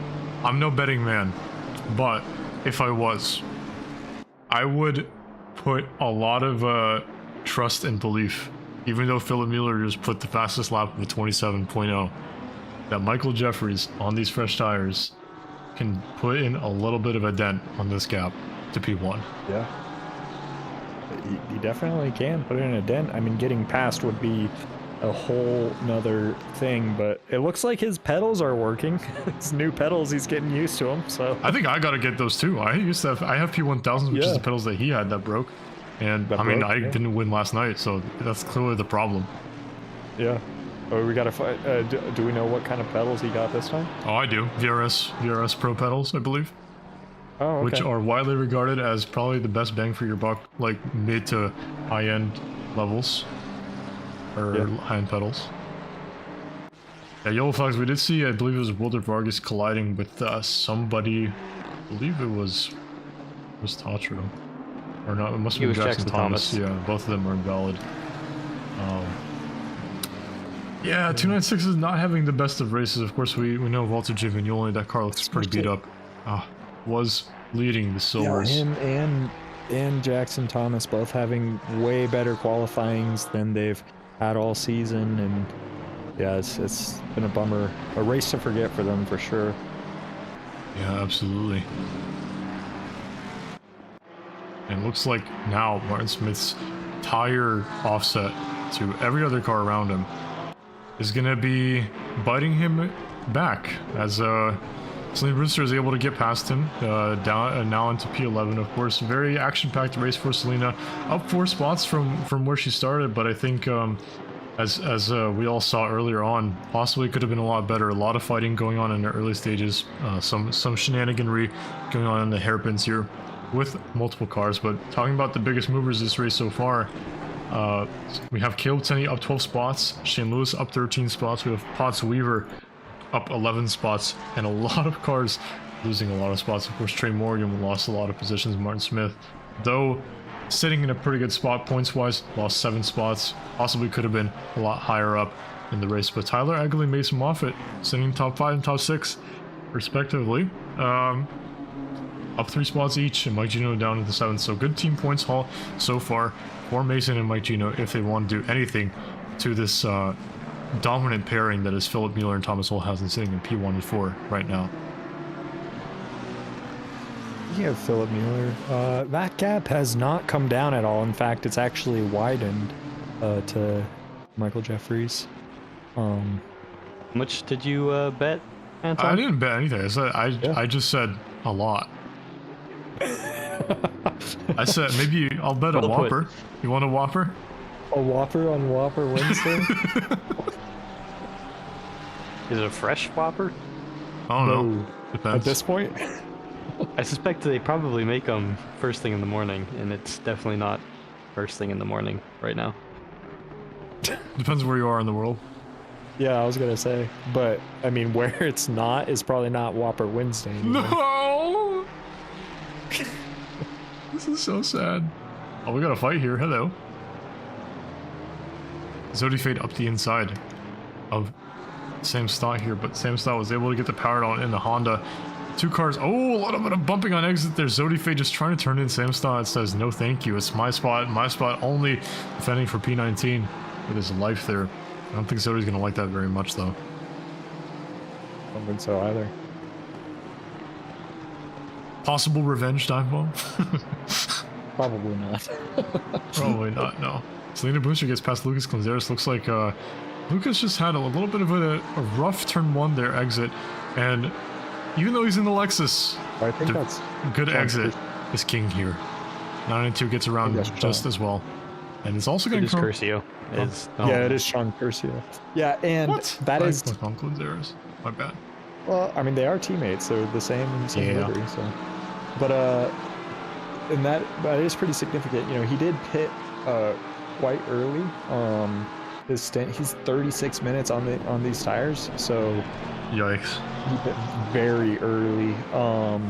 And his next silver competitor, Jess Osborne, he's 23 minutes on his tires, and so yeah, and again, they are really close in their championship battle, so that is definitely one to watch out for. They do have Martin Smith in between them, who has also been on his tires for a very long time. Speaking of tires for a long time, Trey Morgan as well, one of those early undercutters, trying to defend from Bearded Badass here, but the BMW just struggling on these worn tires, doing everything that it can to keep the spot for P21. Points are points for Trey Morgan here. Of course, the pairing of him and Kreska earlier on the season seemed very, very strong. Had a couple strong races as well for Kreska and Spa. Trey Morgan was also up there for the time being, but a little bit squirrely there on exit from turn one. We just saw the same thing with Sean Curcio going a little bit wide. It's going to invite the Mustang to the outside, but it's just too long of a line through turn three. They're heading to the old hairpin of turn four, and Trey Morgan does keep the spot for the time being, but this could change at any moment. Yeah, it's so slippery out on the outside there. It's almost impossible to make anything happen, especially because the braking into the old hairpin is not really much, to be honest, so it's not like you could send it on the inside. One thing I would like to point out is Coach Jeffries nails a fastest lap. His previous lap would have been fastest lap had he not cut the track, which brought me to a different train of thought, is we have not seen a drive-through yet. That's true. With 40 minutes down in the race. So and my number of 5 might be pretty bad. Yeah, I bet 4. Are they going to make a fool of us and there's going to be no drive-throughs? These guys are too good, or maybe they're not pushing hard enough. They gotta use their speed tokens. I mean, Michael Jeffries does have a 26.8. That's decent for a fastest lap. Decent. That's like almost as fast as I was going yesterday. Yeah. Or maybe I'm just bad. So, Ooh, that's nice of I believe it's Jackson Thomas letting Coach Jeffries by while he's on a charge, keeping those tires fresh. Gap is coming down within every single corner, and the gap is increasing behind to Crimson Bat. Look at that visually, just exiting the chicane, and Crimson Bat's got to defend again from the ongoing onslaught, the pursuit of the Godzilla on the Lamborghini Huracan Evo 2 there. I mean, Crimson Bat's just had a mirror full of that GTR the entire race. Great defending from Crimson Bat, but man, Thomas Olausen basically pushing him through the last turn. Even faster this lap though. Michael Jeffries, 26.7, down to 3 seconds almost. Phil did pick up the pace a little bit that last lap. He 27.0, so about 2.5 or 3 tenths slower than Michael Jeffries, but it was quite a bit less of a gap than the last lap, which was more like a 6 or so tenth gap. What did I say? There is the retaliatory dive. That's pretty funny. I'm a prophet, dude. I was like, I see said flashers. It wasn't gonna happen. I said it wasn't going to happen, but it definitely did happen. Man, I've been stewarding too much. I mean, part of me is quite surprised, but honestly, that was pretty funny. Why are cars disappearing again? Why is it? Oh, Yeah. why did Philip Mueller There is have a bit of mystery car in between those two. Interesting. I do want to go back then because something very clearly happened. Philip did lose a little bit of time to blue flags. Something might have happened here, though. It's okay. It's fine. Maybe the hairpin. But deep, very deep. Yep, just deep into the hairpin, but it's still not that terrible. I mean, with Coach He having lost a lot more grip, it seems. 6/10 Yeah, I mean, this he last was- lap. 6/10. Yeah. So look at this right though. Obviously saw a lot of moves side by side here into the hairpin. Ian Byron, no stranger to fighting through this corner with Selena Boonstra, and somehow Nico Suave was able to make it work around the outside. Maybe just had enough overlap just to get on the power, not worry about Ian Byron being there for the time being, giving just enough of a squeeze there on the outside for Ian to not consider maybe an over-under or even trying to break late around the outside. He's going to tuck in behind the slipstream of the Ford once again this lap. Great defending from Nico there. Yeah, around the outside too of the hairpin. That's some epic stuff right there. Yeah. Let's go back into this battle, which has been going on for the last 45 minutes. These two have been completely inseparable. You could probably put a piece of paper between them. I mean, not literally, but a piece of paper between how consistent they've been together, and it won't be enough to measure how close they've been. These two. I'm sure Olhausen is not too happy about this. But yeah, I'm sure he wants that final podium step. Especially, because he's kind of getting it back after Jeffries pulled off that very nice overcut. Man, Crimson Bat going defensive there into the old hairpin. I don't blame him, to be honest. Ian Byron a little bit wide. Oh, wow. Zodi Fade being pushed through the corner by Sam Stott, trying to get him to go past the Lexus there, possibly holding both of them up. Ian Byron being on these tires for the good majority of the last, let's see. Race control wants to tell me. I can't even know. Somebody help me out with that. 25 minutes. So there you go. Yeah. Yeah, Zodi Fade's been on these tires for not as long as the car ahead of him, but Lexus is difficult to overtake. So we'll see how that manages. Looks like Philip Mueller's having even more struggles, but so is Michael Jeffries as he's got to negotiate getting through. I believe that's Travis Tatro at the 296 there towards the back of the pack. But like we mentioned earlier, that gap is now coming down. The BMW driver can barely see the GTR. You could see him just past Dylan Bonsall in the Mercedes. But Philip Mueller, battling a car. Oh, they're side by side. What? With a blue flag. Not what Philip wants at all at this point in time. I wonder if he just went for the send. It looks like Anthony Marrero going wide, but then... Oh, that's a very interesting... I mean, didn't lose too much time, but it's just an interesting sequence of events there. Either way, that kind of shake up your focus a little bit, Yeah. seeing a car coming towards you so quick in the braking into T1.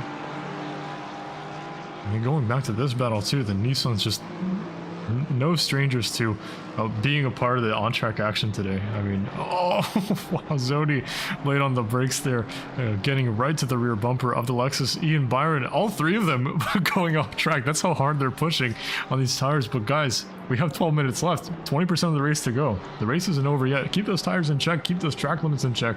We still got a ways to go before the checkered flag falls, so please don't prematurely end your race. That would be very sad. Yeah. Yeah. Side by side again. What a surprise. And Mason all Moffett. Of this battling. Yeah, I was going to say, all this battling just brings Mason closer, into the into the fray here. Even on the old tires Verstappen? too. Yeah, because he's definitely on some older tires. But his stint, it's not much older, but I don't know, about 4 or 5 laps. But We'll say if he was on the newer tires, he'd be very competitive with them. Right now, he's just been sitting in that the second and a half range for a number of laps while those two are fighting in front. Battle for the silver title is going to be even closer than we thought because Caleb Tenney is into P15 after making up 12 spots. Jess Osborne also making up 10 spots, and Sean Curcio making up 6 spots. So these three clearly know where to place the car in the race setting, just having superior racecraft to those around them, completely inseparable on track. It goes Sean Curcio, then a car in between them, Martin Smith, Jess Osborne, then Curtis Lee right behind Jess, and then Caleb Tenney right behind them. Granted, 4 seconds back on track, but this is still honestly a great points paying position for him considering the way that the standings are, and anything can happen, as we mentioned, these last rounds and these last 11 minutes. I mean, with the gap with Michael Jeffries, it's already down to under 2 seconds, about hovering between 1.7 and 1.9, now 1.5 into the hairpin. Coach can see the back of that GTR. The last lap was about 2/10 different between the two. So yeah, Jeffries, I mean, he's just barely well, not barely, but he is just lap by lap cutting down that gap. Again, he is on quite a bit fresher tires. He has what, 6-minute fresher tires. So is that significant? I don't know. I think it makes a difference nonetheless. It does. It makes a little bit of a difference for sure. But yeah, so I mean, it's just, but his teammate is having a very different race. This could be interesting, and I don't know if I mentioned it before, but yeah, the blue flags could really play into this battle for Crimson Bat and Thomas Olhausen, especially when they go side by side through Sector 1. As they were doing. And side by side into oh my god, they're side by side here, and this is gonna invite not only Anthony Morera to fight with Travis Tatro, but look at oh my god, Whoa. Crimson Bat just wants the inside, but the blue flag is not giving him any room. Thomas Olhausen is forced to check up. It's gonna invite Mason Moffitt to go around the outside. He bumps Anthony Morera and loses a position, so that's gonna invite Mason Moffitt into the top 4, and controversy has struck side by side with blue flags, and of course they've got their own race to run. Wow, what just happened? With 10 minutes to go. That was a nightmare blue flag situation with I mean, not nightmare for Crimson Bat. Oh, he is like, oh my thank god. you. I mean, it's an impossible situation with everyone there to make it out alive, because these 3 guys, Crimson Bat, Mason Moffitt, there's our first drive-through, none other than Sam Stott. So there we go, one closer to that 3 mark that I set. But Thomas Olhausen, possibly the biggest loser of that situation. Mason Moffitt, the biggest gainer. Crimson Bat doesn't lose any positions, but that's going to be an interesting one to look out for. I'm sure the stewards are going to have to review that one at some point. But yeah, going back from the chaos, Zodi Fate and Ian Byron, this battle has been tooth and nail. Jack, you wanted to say something? Well, I was just going to make a little quip that you say the stewards are going to have something to look at when all 3 of us are stewards. Yeah, I'm already thinking about that's going to be a fun one to review, I think. Yeah. Oh, Zodi Fate around the outside of turn 1 was able to finally make the move work around Ian Byron. So there you go.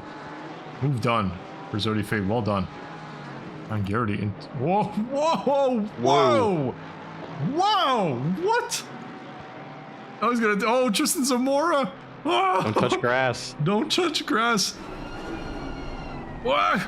Oh, close. I do want to go back, though. I do want to see what happened with Bearded Badass here. So Ryan Garrity out on the inside for turn 3, but outside for turn 3 here. Is going to keep the overlap. Looks like a Bearded Badass. Oh, whoa. That's a huge, I think, correction of speed almost. And Roger Rodriguez. I remember an incident that looked almost identical to that in season 11 with Sully. Basically the exact same incident. That's insane. Wow. Yeah, Dan and Coach falling back. He did have one lap, not this last lap, that was basically identical to Philip's lap, but the lap prior to that was about 7/10 off of Philip's lap, so something definitely happened there. And they still have blue flags to contend with, so that may have been the difference. Yeah, could have been, yeah. We So can't really quite bad. see that through the car and the view there, but Coach was just passing a blue flag. All right, well, Crimson Bat replaced one rival with another, but this one, of course, a little bit less daunting on the straight line speed than the GTR. Now, Mason Moffitt in P4. Oh, blue flag on the inside. That's going to be Travis Fletcher. That was a scary spot to be for Crimson Bat. that is I what. imagine. That was a really good situation for Thomas. I don't think he's going to be able to do anything about it into the braking, but he was able to get just right back up on Mason there. And crucially out of the slipstream of Crimson Bat. So, I mean, what that's going to do for Mason is possibly leave a little bit more room to look ahead for, you know, spotting your braking zones, hitting the apexes. But at the same time, you no longer have the slipstream down the hill, which the Nissan is insanely fast from turn 1, especially following another car, especially up the hill here as well. Just gets the grunt and it needs, and look at the gap. It's closed down to 2/10, just barely scratching 3/10 as well. Thomas, I mean, he's been following a mid-engine car for so long with Crimson Bat. Of course, got into that kerfuffle with a bunch of blue flags there. Wish we got a replay on that, but it just happened so fast. But yeah, Thomas has now got to think, well, I have 5 minutes. Desperation maybe is going to be kicking in now. But one thing that you do not want to do is over push. And we saw with Sam Stott getting the drive-through. Very, very easily done here at Donington Park.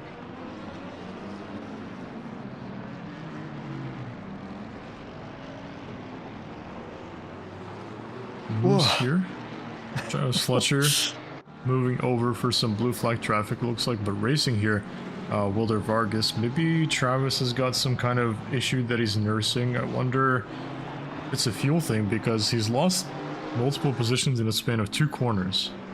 Not sure what's up with that, but Potts Weaver showing some love to some fights in the back here. Potts Weaver on the rear bumper of Roxy there, of Sean Williams. And P30. Yeah, it's just the same theme across everywhere. It's so hard to overtake here. It is, yeah. You need.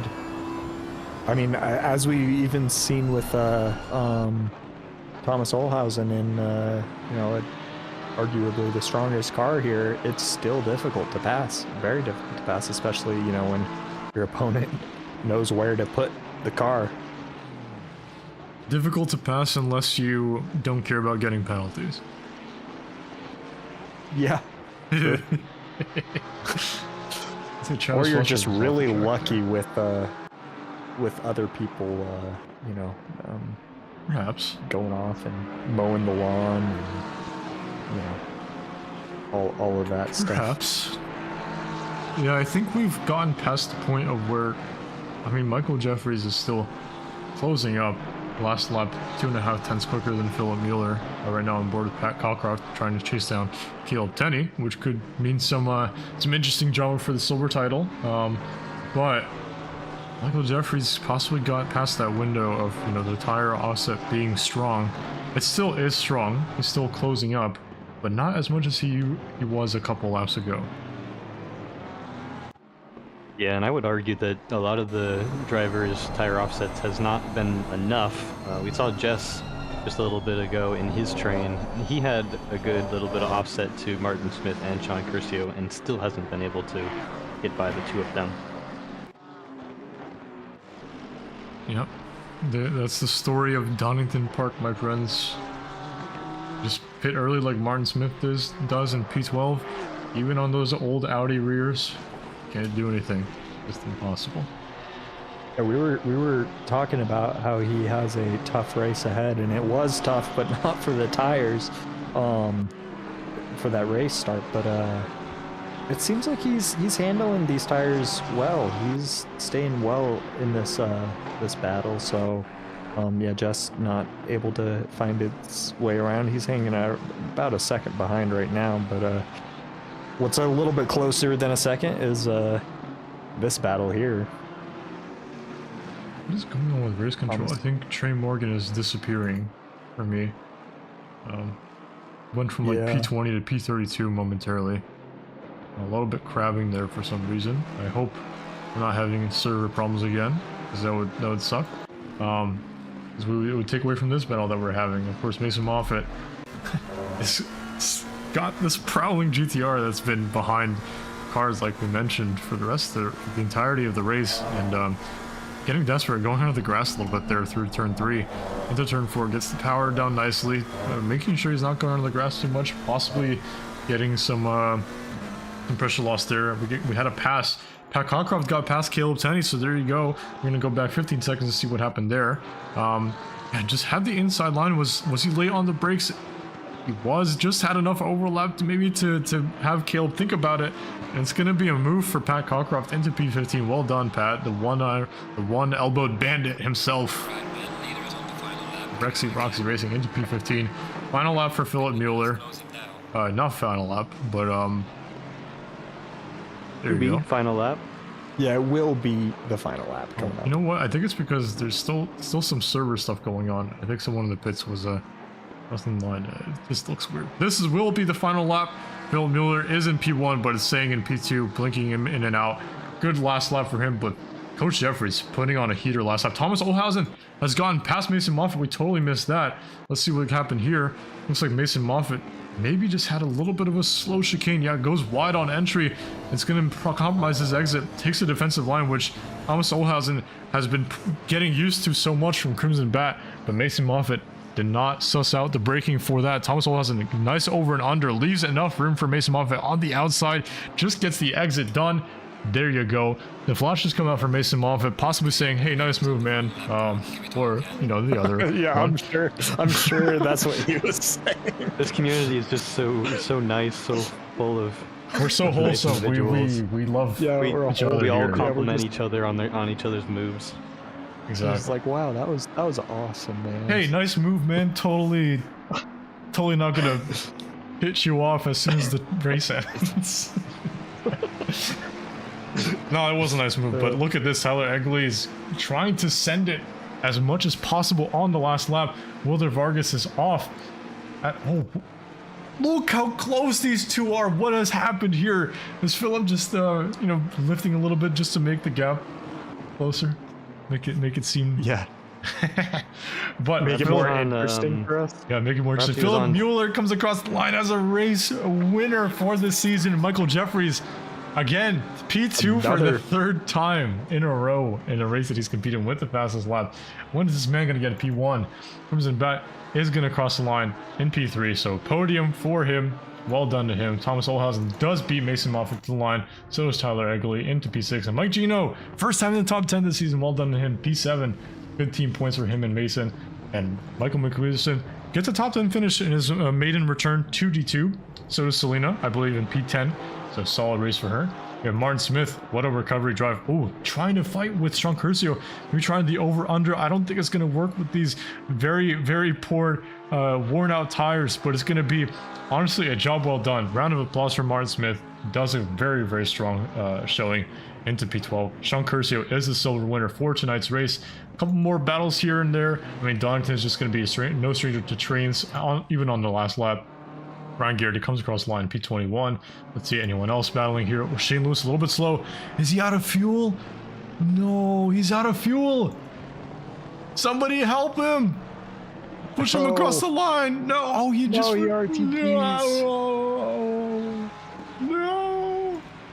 No. It was so close because it was pretty much downhill for the rest of the race. What? Why did he go so wide? That's a Joker lap, I guess. Wait. He just lost a spot straight up. What? I wonder if was that on purpose? I mean, straight up lost the spot too. Yeah. And of course, the man himself taking the reconnaissance lap. The token reconnaissance lap. But there's your race. We have Philip Mueller returning to the top step of the podium. Another new winner for the season. Well done to Philip. Obviously finishing on the podium earlier this season. I believe it was at where was it? Was it Suzuka? Or no, I think it was, my memory is not serving me well. I think it was Suzuka. The round 2? No, round 2 was Spa. I don't think he had a good race at Spa. No, it must have been round 1. Yeah, but what a race. I mean, Donington, obviously no stranger to drama, and we had a lot of that tonight. We're going to get, the inside scoop from the drivers, of course, starting with our silver winner, Sean Kersey. Let's bring him in. Sean, welcome to the booth, my friend. First silver win this season. How does it feel? New Lexus as well. Talk about it. Talk about the race to us. If he's here. Sean, hello. I don't think he's here at the moment. We'll reconvene with him. Let's drag him back down. We are going to get our P3 finisher, who is Crimson Bat. Mr. Bat, are you here? Hello. Hello. Welcome to the podium. Honestly, should have been round 1. I know, finally. I was gonna say this is your redemption drive. What a race for you, man. I mean, it was from start to finish. It seemed to be a defensive masterclass for you. So, can you teach us how you do it? Tell us how it's done. I just drove my lap at about 48 minutes left to go. I had 3 track minute limits warnings. So then I had to start driving the chicane just really carefully. And I knew if he didn't get a run on me to the last corner, I just had to be fast enough through the second to last corner in chicane. Then the rest of the lap, I just had to drive like normal and just only look in the mirror when he got within like 2/10 into the braking. Yeah, looked to be a pretty exciting race for you. Possibly quite nerve-wracking as well. I mean, the GTR seemed to be pushing you through the chicane at some instances. You taking the defensive line definitely helped you. And I do want to ask, with those blue flags in front of the chicane, I mean, how was that? Because in the booth we were all going crazy. That was confusing because I saw them side by side, so I knew someone was going to get a run, ideally, if one of them went for it. So I was just holding the throttle and going for whatever gap appeared. Yeah, I mean, it definitely worked out for you. Use as little time as possible. Thankfully, it did work out. Yeah, and I mean, it did replace one D2 competitor with the other, Mason Moffitt, closing up a little bit more, but possibly a little bit less worrying for you. Of course, the car not being as lethal in a straight line as a GTR.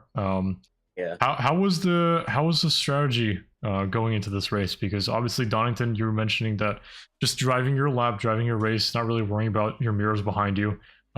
Did an undercut really go into your picture at all, especially in the first that you were defending like a madman, of course, from Thomas Olhausen? I was thinking about it, but then Mueller and Olhausen were just a little bit faster in Sector 3 just consistently, especially when I had 3 track limits warning and couldn't push the chicane. So I just waited and then pit whenever it started to feel like my tires were wearing off and I couldn't hold my lap to defend against an undercut. Jeffrey still had a fantastic overcut to come out in front of me. And then, but I just held it. I pit when it felt comfortable to maintain my pace, and it happened to be at the same lap as everyone else. Yeah, I mean, hey, P3 is still very solid, especially with the way that your race was. I feel like you can't really ask for more, just because of how eventful it was for you. Probably very, very relieved to have that race be over.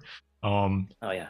But I mean, how do you fancy your podium chances for the rest of the season? Of course, we got Coda coming up in 2 weeks. We got Hungaroring, a variable race. So let's see how that is going to happen, or how that's going to transpire. And we have the finale, which is Nürburgring. So not many races to go, but still a lot of points to be gained. How do you feel about the rest of the tracks this season? At least have more chances to place high in podium. We get a couple weeks of practice for Coda, so even though I normally don't like it, I have time to find my pace on it. You know. And I do normally like Nürburgring. That was in a D3 season long ago, back where I was about to get my first podium. So there's at least a few tracks I feel comfortable there. Let's pull it back a little bit. Another on. You said you don't like Coda?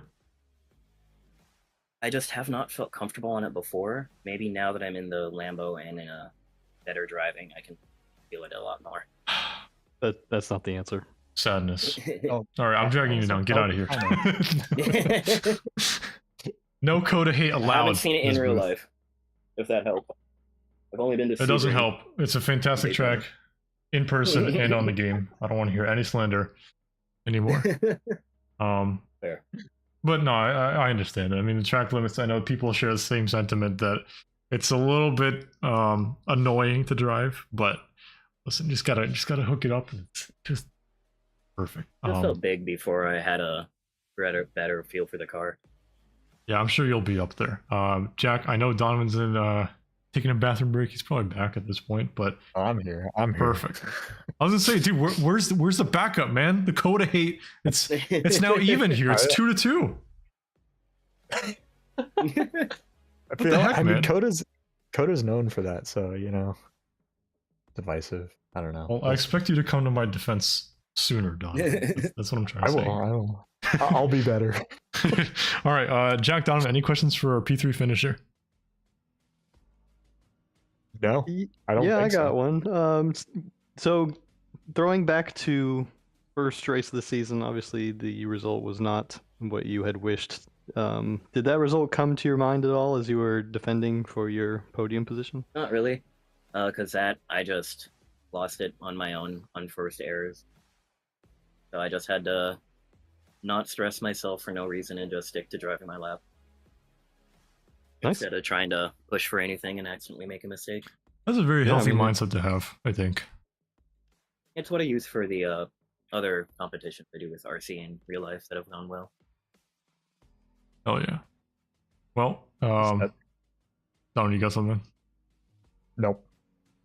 just it's good that you keep that mentality, because especially with that battling, I mean, you definitely didn't have time to think about really things like that. So It would just kind of Yeah, place so- the car where it wouldn't be able to go through me. yeah, and we saw that lap after lap. So yeah, that was good to see though. Thank you. Absolutely. Any shots you want to make before send you back down? I do RC drift for Team RCO or Establishment. Local track is Silverdale in Washington that's opening if anyone happens to be in the area. Kind of out there though. Yeah, no one lives out there. Yeah. I'm kidding. I'm sure we I got a lot barely of people in live like Vancouver or something that are maybe close by. Some tracks there. Yeah. No, it's a really cool hobby. I think it's honestly one of the coolest things about SRA is like, you know, obviously we all share the same hobby that is sim racing and we're quite competitive with it. But even outside of that, there's so many smaller communities within the sim racing community that, you know, it's just so niche, and it's nice to see and hear about things like that. So Yeah. hell yeah, man. But yeah, fantastic race, super entertaining for us to watch from the booth, and hope you have a nice shower after that sweat fest, because I'm sure you're looking forward to that one. But yeah, we'll send you back down. Have a good evening, man. Thank you very much. Have a good night. Cool, calm and collected for Crimson Bat there. Honestly, Yeah, easy peasy. yeah, I mean, that's what you'd think, hearing him make those comments in the booth, and honestly, more power to him. That's awesome to have. Let's finally drag in our silver winner, of course, saying he's back. Can you hear us now, Sean? Yeah, I had you. I just forgot I was on push to talk. Awesome. Well, we can hear you loud and clear. Welcome to the booth. First silver win this season, I believe, and a very pronounced victory within the silver class, because you know, the points are close. Oh, it was definitely a needed one. I got to thank my Lord and Savior Jesus Christ for that one. I was praying for the last 26 minutes. Oh my God, tires were falling off. I had three track warnings, and all I wanted was for Michael to stay between me and Jess, and that was it. I was like, I had to let Selena and Juan Carlo go by because they came out with fresher tires, but there was no way I was letting Michael go by. That's 2 for 2 on drivers that had 3 track cuts with the race to go. We had a bet in the booth that we were expecting. I said 3 track drive-throughs. I believe Donovan or Jack said 4. Donovan said 5. I said 4. Oh, it's the other way around. Sorry. I was 5. I had to be very careful for the last 25 minutes. But I saw was it Moaning last night who did the early first lap undercut, and I was thinking about it all day today, and I said, we'll see how sweaty first lap is. And when Sam Stott put it 3 wide on the first lap going into turn 1, I was like, nope, I'm pitting first lap. Yeah, it's Donington is no stranger to drama. And I mean, you know, were you thinking at all about the silver championship? You were leading, and then Sam Stott made up 9 positions on the opening lap, and then I mean, controversially made some positions up. Well, after he joined us last week and won and got the quick 100 points, it was like, okay, he's somebody to watch out for. But during practice, he was struggling. He was fast, but I kept seeing him in the grass. And I was really worried about Caleb and Jess, and I even hit Pat up today and said, hey, if I end up on your bumper, I'm not going to fight with you. Like, I'll let you and I work together, and you can get the 20 points you need as long as you keep me up the 2 points that I need. Yeah, I mean, it's definitely going to be something to look out for as the time draws nigh for the season finale. Are you looking forward to the next 3 races? Of course, we have Coda, race where the Lexus is not going to be the strongest, and then we have Hungaroring, variable race, so anything can happen there, and Nürburgring. So, how do you fancy your chances for the rest of the season? Hungaroring and what was the other one? The next one, Coda are not my strong track, but I'm looking forward to. I'm sitting good right now, so hopefully I can just stay consistent for the rest of the season. Sounds good. That's the mindset of a champion right there. Maybe another track with some daunting track limits in 2 weeks' time from now. So I am loving this car, though. I have to say, I can't believe I slept on this Lexus for so long. That's what I like to hear. Yeah. Don't get him started. Sorry, That's what guys. I like to hear. 3 years in the Porsche and then 2 seasons in the McLaren. I was like, okay, it's time for something. And then I got it. I'm so glad I changed to this, or we changed to this. Nice. I hated the 296. I hated it. All right, guys, I'm gonna get going. Thanks for pulling me in, and thanks for doing the comms. You guys are a GOAT team for sure. Any shouts before you go? Yeah, for Mike for giving me the buffer between Jeffs. He was patient the whole race. Shout out to Lucas for being my teammate last minute, and he had his girl with him all week, so kind of pushed me to get the setup ready. Nice. Teammates working together strong. What a trade-off. It's a free setup and hangs with his lady. Yeah, I tried to practice a little more for him, so well, paid off. I wish I could have a teammate like you. Dan is lazy. I don't know about that. I see him in the practice area. I'm kidding. I just wanted to take a shot at him for no reason. Gotcha. He's kind of our boss in some way. No one's my boss. Parentheses, yes, he is my boss. A question mark in this room. They're flowing in. They're flowing in. All right. I'm going to check out, guys. Have a good one. All right. See you, Sean. Again. All right. Bye. All right. Oh, well, that's So have a Michael Jeffries in the. So I did message him, and he does not want an interview, which can only mean one thing: he's not happy. Yeah. Which I mean, I don't blame him. I mean, he did well. He did really well, honestly. For where he qualified, he got stuck up behind Wolhausen for a while. But I mean, nobody could pass. Very few people could pass, and pulled off a great overcut and almost caught up. Honestly, to Euler. I mean, I don't know if he could have done too much better. That strategy was incredible, and the pit stop was. But I mean, it was definitely the fastest pit stop of the race. So, yeah, it's pretty solid race from him. Oh, never mind. He's happy. He just doesn't want to talk. Never mind. You know what? Shout out to Jeffries. Another P2 for him. Good stuff. Yep. My bad. We are going to bring in our race winner, and I have news apparently that this man has gone to the top step of the podium for the first time since season 8. Welcome, Philip Mueller, as a race winner. Gentlemen, happy to be here. Especially after, I think, Coda. It was the the generational throw. It wasn't even your fault either. The internet hates me. Yeah. bad memories turn into good ones now. First win, I mean, at Donington Park, it's got to feel special, right? Yeah, it's great. I didn't even believe in myself. I did not pick me for the Adam Santana Pick D's competition. I really didn't think I was going to have the pace, and I think that actually kind of proved itself out. I mean, first half of the race, first stint, it seemed like Crimson Bat was clearly faster than me. I just had the advantage of Nissan acceleration out of the hairpins, keeping me safe all race. And then at the end, Coach was so fast.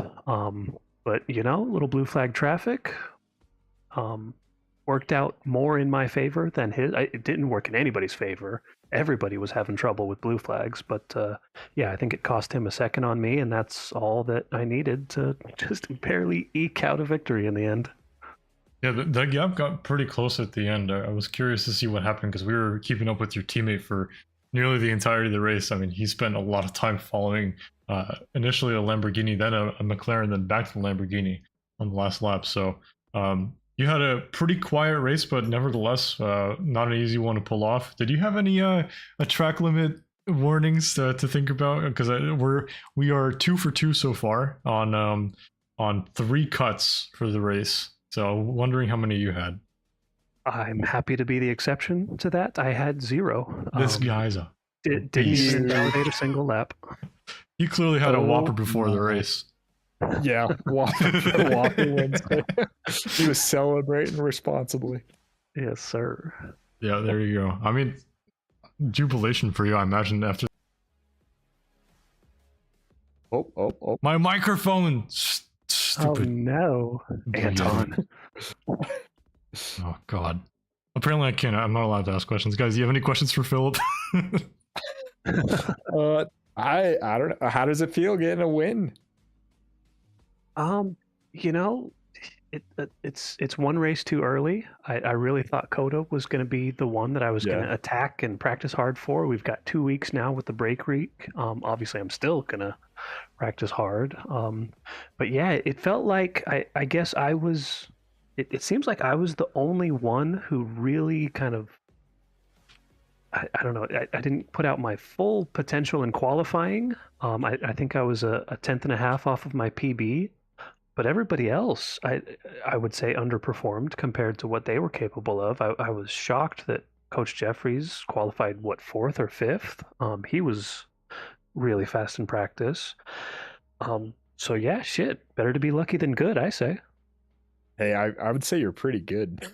I mean, yeah, that was a solid, and to have no track cuts at Donington. I mean, maybe I have a skill issue, but we all know that. Yeah, and win the race, because I mean, you could have no track cuts and be slow, but you weren't slow, so. Well, and again, I think it comes back to the confidence I had in Sector 3. I could get it stopped, get it turned to the apex, and just hit the gas pedal, and I would gain 2 to 3 tenths on Crimson Bat every single lap, just based on the 2 hairpins. And that kind of gave me the confidence to take it a little bit easier, perhaps, everywhere else. To say, okay, he's going to catch up to me. He's going to be within a second, 7, 8 tenths. But it's okay. I'll just pull away from him in the hairpins. There you go. Cerebral driving or race winner. Yeah. I mean, that's what it comes down to, right? So just those little itty bitty gaps between corners. I mean, even in qualifying, it kind of just makes up the difference with how close it was, especially in qualifying today. A marginal mistake. We talked about how Donington is so punishing and brutal on any sort of mistakes through the corner or through the lap. So minimizing those will. The grass is so bumpy. Why is it so bumpy? Because it's Great Britain, man. You should know this. Yeah. They got grass Commonly like bumpy grass. I think it's probably one of the bumpier tracks. I mean, the pit lane is no stranger to that, for sure. I mean, going into the pits, we saw you go in the same time as your teammate. Probably gonna be my last question. But was it at all looming in your mind? I'm leading your race. I gotta get my pit stop right, or were you just going through the motions?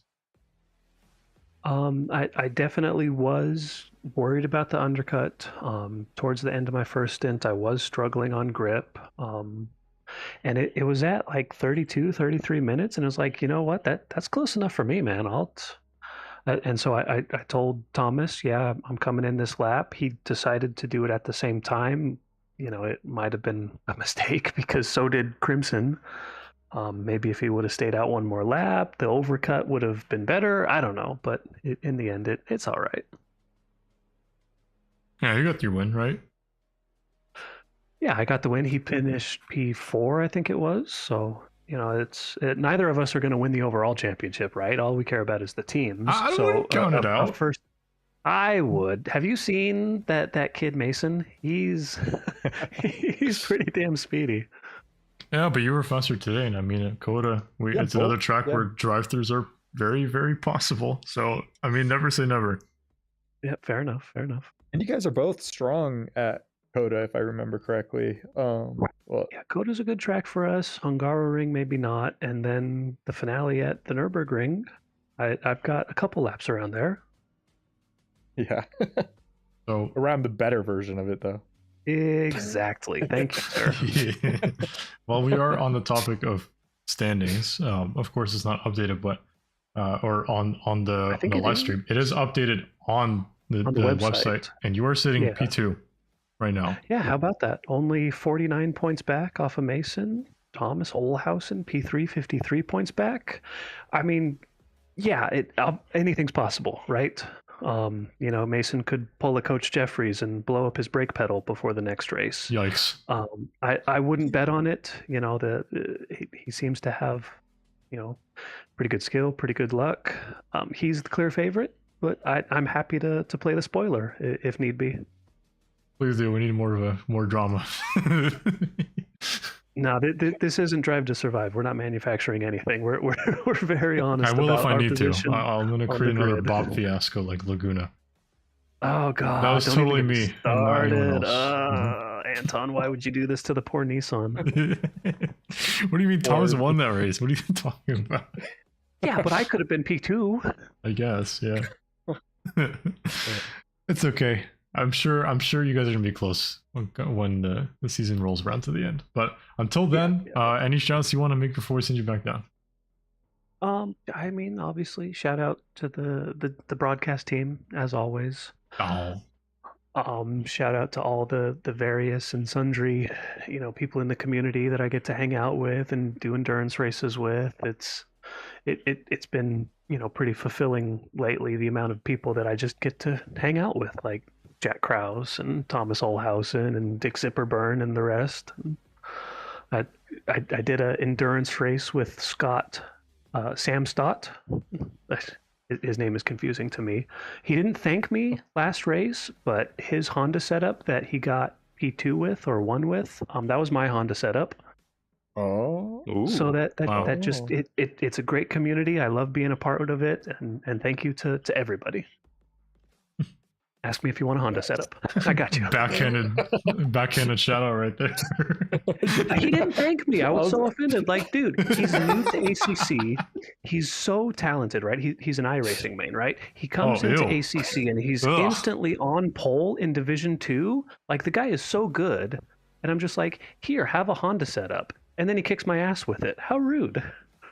I heard iRacing. I stopped caring. There's the Drive to Survive spice we were looking at. Yes. You found it eventually.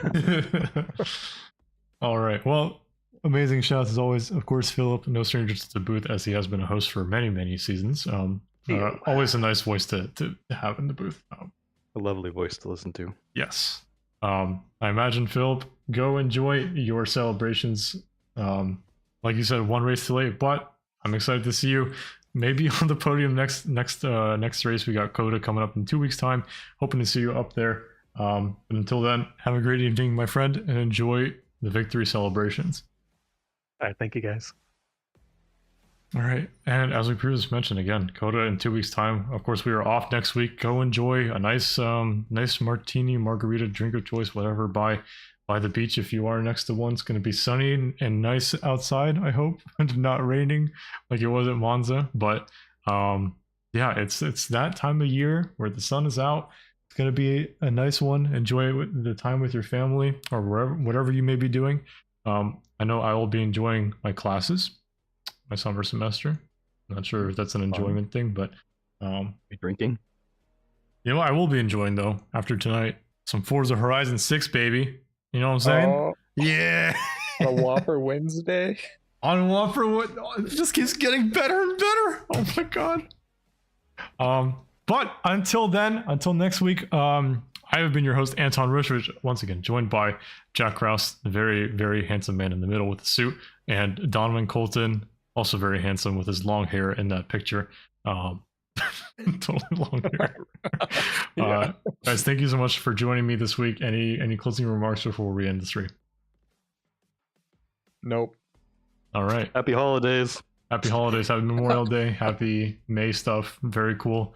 If anyone's got a birthday in the world, which there's a very likely chance, happy birthday. I don't even know who that's due. I actually do. There you All go. right. Happy birthday, Donovan. I do with Martin. Oh. We share a birthday. Yeah, you do. God, Next horrible week. friend. Anyway, if you did enjoy the stream, be sure to come check us out next time at Coda in 2 weeks time. If you did enjoy this racing stuff in general, we do race Division 4 over on YouTube at the same time on Wednesdays at 9 p.m. Eastern, so please do check that out. It's a very fantastic team of commentators over there with Alexa Marshall and a new one, Kyle Barber, so be sure to go say hi to them. We also do race on Tuesdays at 9 p.m. Eastern over on Twitch and on YouTube respectively. We got Division 1 streamed to both platforms and Division 3 as well over on YouTube. Another two pairs of fantastic commentators over there as well, so be sure to check those out. If you did enjoy the stream, please join us again next time, but until then, have a great evening and happy Whopper Wednesday, my friends. See ya.